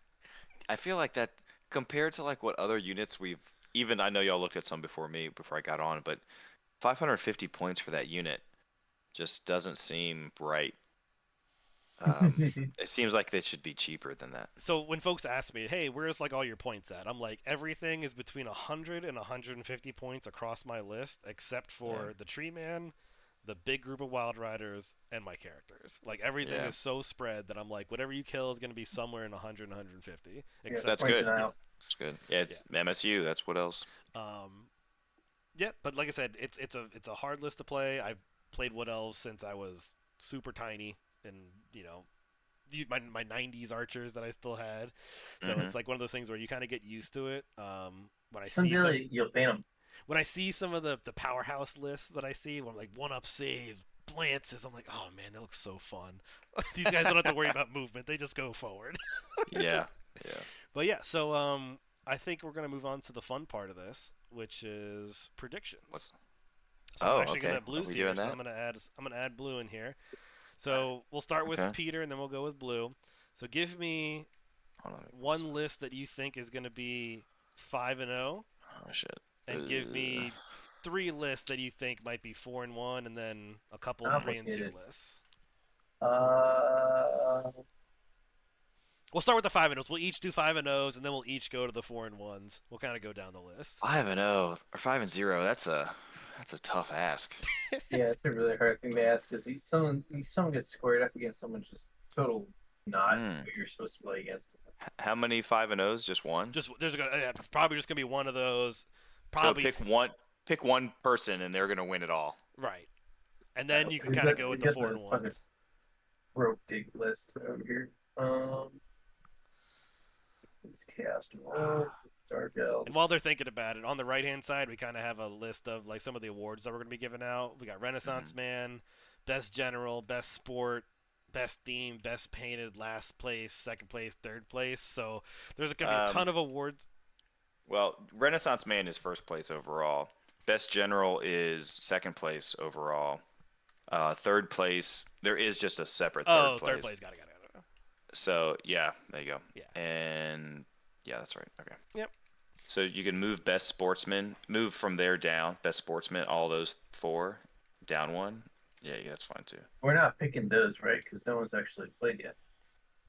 No. Yeah. I was just sharing that info that we're throwing out. We have like 25-ish lists that were Mhm. submitted. Yeah. So we're giving out like seven place worth of stuff. I so. hope I don't have to play. I'd love to play, but man, it's gonna be hard doing I that. hope you don't have to play either. Wait, what? We'll just all tag in for your army, just whoever. Oh, okay. Yeah, that's fine. I'm gonna. I'll You'll go have ahead a and different say player for every turn. that'd be cool. I kind of want to say Alex's Slayer list is gonna win. Go 5-0. Okay. Uh, We talked about that list right before you hopped on. We were having it's a lot of fun with it. fun looking, man. It looks so much fun. I hope That, a that super thing is themed gonna list. get fucking burned by a gunline. Shh. Hey, they're skirmishers at least. They right? skirmishers with a 5-up ward, I think, or something, right? That's Yeah, what we were talking That's about. not earlier. bad. It's not Skirmisher bad. just means shit against templates. Well, there's not too many like template army. Okay, I honestly, I think End. It's basically one of the biggest things in tournaments is knowing what your opponent can do, and when I know no one has played against End before, they have a strong and like clearly their magic is pretty good and some of their other abilities, so they're in the running. I'll say But if you watch 4 and this 1 video, will you'll be know what they End. do. That's true. I was gonna put End on a 4-1 as well. Yeah, I'll put Okay. End at a 4-1. Okay. Do you have a 5-0, Peter? Because I'm gonna do my 5-0. I'll just do I'm End. gonna look at this again. Nice flip through. I'm throwing just I'm kinda throwing the kinda- dogs up there at 5-0. Dogs of War. I'm throwing the dogs. Oh wow, I love Dogs. that. Dogs That's are cool. going. Dogs are going undefeated. Okay. I'm putting ogres at 5-0. Which ogres? The Which 14 ones? man or the spread one? Caleb's. I don't know The which spread one? Caleb's was. That's the spread one. Do. That's the spread one. I know. I'm just. That's the spread one. It is totally the spread. Yeah. Dogs of War are not going 5-0 because I will personally prevent it. Love it. Love I it. declare that now. I'm not. I can't pick either of y'all two for like any of these because I'm not gonna throw any bias out since you're all on the call with me. So that's not fair. All right, so Peter's thinking Caleb Ogres are going all the way. I think the Dogs of War is a scary, scary list with the Mercenary Elves. I think they're gonna go, and Blue's got the Slayer. So for 4-1, Peter's got an End list as well as Blue. That's so hard. I think I think Damien's Warriors of Chaos list is going to be a good 4-1 candidate. That's the one with Fair. the Fate Masters and Hmm. those 25 blocks of like Tzeentch and Khorne dudes. I don't know why. I think that if he those two objective maps, if he just pops one of those warriors on each of those objectives and just sits, that could be. Well, yeah, that's true. That's true. Yeah, but then you're only holding two of them. But you throw everything else forward, I guess. Yeah. Yeah, I think that one's gonna be scary, sneaky good. Um, No, I don't. I wish I was on for all the other ones, but I've read them obviously already. One of the Empire lists has to go 4-1. It's just which one is going to do it's it. statistically possible. The one with all the pistoliers. I'm going to say Jacob's. Jacob Kuistra. I don't know how to pronounce it, but he has 3 units of pistoliers and everything. Yeah. It's all cav. It's an all cav army. That shit has the best chance. Yeah. Like the only problem is if it gets paired up into the wrong thing that has like a lot of ignore armor. I also have the all cav list as one of my 4-1s. Yeah. Charge first. Are you thinking that too, Peter? Is that a 4-1 for you, or? Yeah, I was gonna put that one to 4-1. Well, that's our first consensus that we got that the all cav Pistolier Outriders is gonna have a solid matchup. That's gonna be good. Yeah. I will say no more. So I would have put one of Peter's list. I would have put Peter's Brett's at 4-1, but since we're not gonna do each other, yeah, it seems weird to select each other. Well, why did you pick us to do this damn video? I am gonna do Vince's Chaos Dwarves. Oh yeah, I didn't get to read through that with you. Oh dang. I hope he does. You know. I'm doing Vince's Chaos Dwarves because all those Thunder Blesses with the D3 shots that he's got his Juggernaut Siege Tower that you're not moving off this thing. Unless he runs into End and he gets the always wounding on 2s and no armor safe. Vince, do not let that spell get off because I have you going 4-1. I honestly think I wish I could pick more than 3, but I'm gonna pick another 4-1. I think it's gonna be Andrew's Empire. That War Altars are freaking disgusting, and he's been using his knights really well. And 3 blocks of core, 3 blocks of state troops. I think he's gonna do well with them. It's hard to. Cool. The problem is I'm also trying to pick on like people that I know have played. So there's plenty of players here that I don't know how. Like, I don't know their skills, but their lists still look good, but it's hard to tell, like, which ones. So there's, like, the way it'll shake out with, like, 25-ish people, 24 people, is there's going to be probably a 5-0, 3 4-1s, and then I put a couple of the better performing 3-2s on, like, victory points. Shit, I need to put Dogs of War in a 4-1. Shoot. Who are you kicking out? I don't want to kick anyone out. I don't know, man. You know what? The Dogs of War... Yeah, shoot. I don't know. Or I could put Dogs of War 3-2. Yeah. We're gonna move Andrew to 3-2, and we're gonna put Dogs of War in the 4-1. Okay. Sorry, Andrew. Who do you got? You're going down, buddy. Who do you got for your last 4-1 there? Let's see.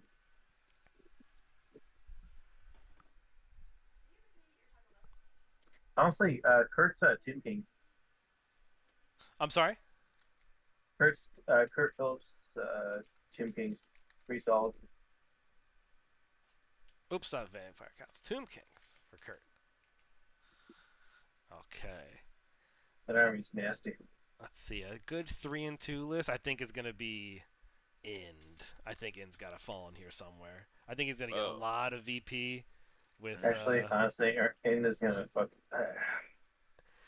Endless gonna go 4-1 at least. I think so too. No one knows. People gonna get bulldozed by it because they don't know what the hell is in it. That's why they gotta watch the videos. I know. That's why you have to subscribe for more content. Yeah, I think I think that list is good. I'm worried that there might be a good counter list in here. And I think almost like the Lizardmen skink list is going to do well against it because he has so much other cheap shooting in there and like silly stuff that it's like the Razordon is going to have a field day with them shooting artillery dice in. But yeah, I think End's going to perform well though. It's going to be a top performer on 3-2. End is I'm gonna steamroll the first 2 games, and then someone's gonna figure it out, and then just this thing's gonna Just don't play. flatline. Just don't play Ruperto first. Yeah, yeah. it'll be the conversation after round 3. Hmm. We'll be talking to the bar and be like, "Oh yeah, who played it?" And you talk to the 3 people who played it, and like, "Yeah, this is."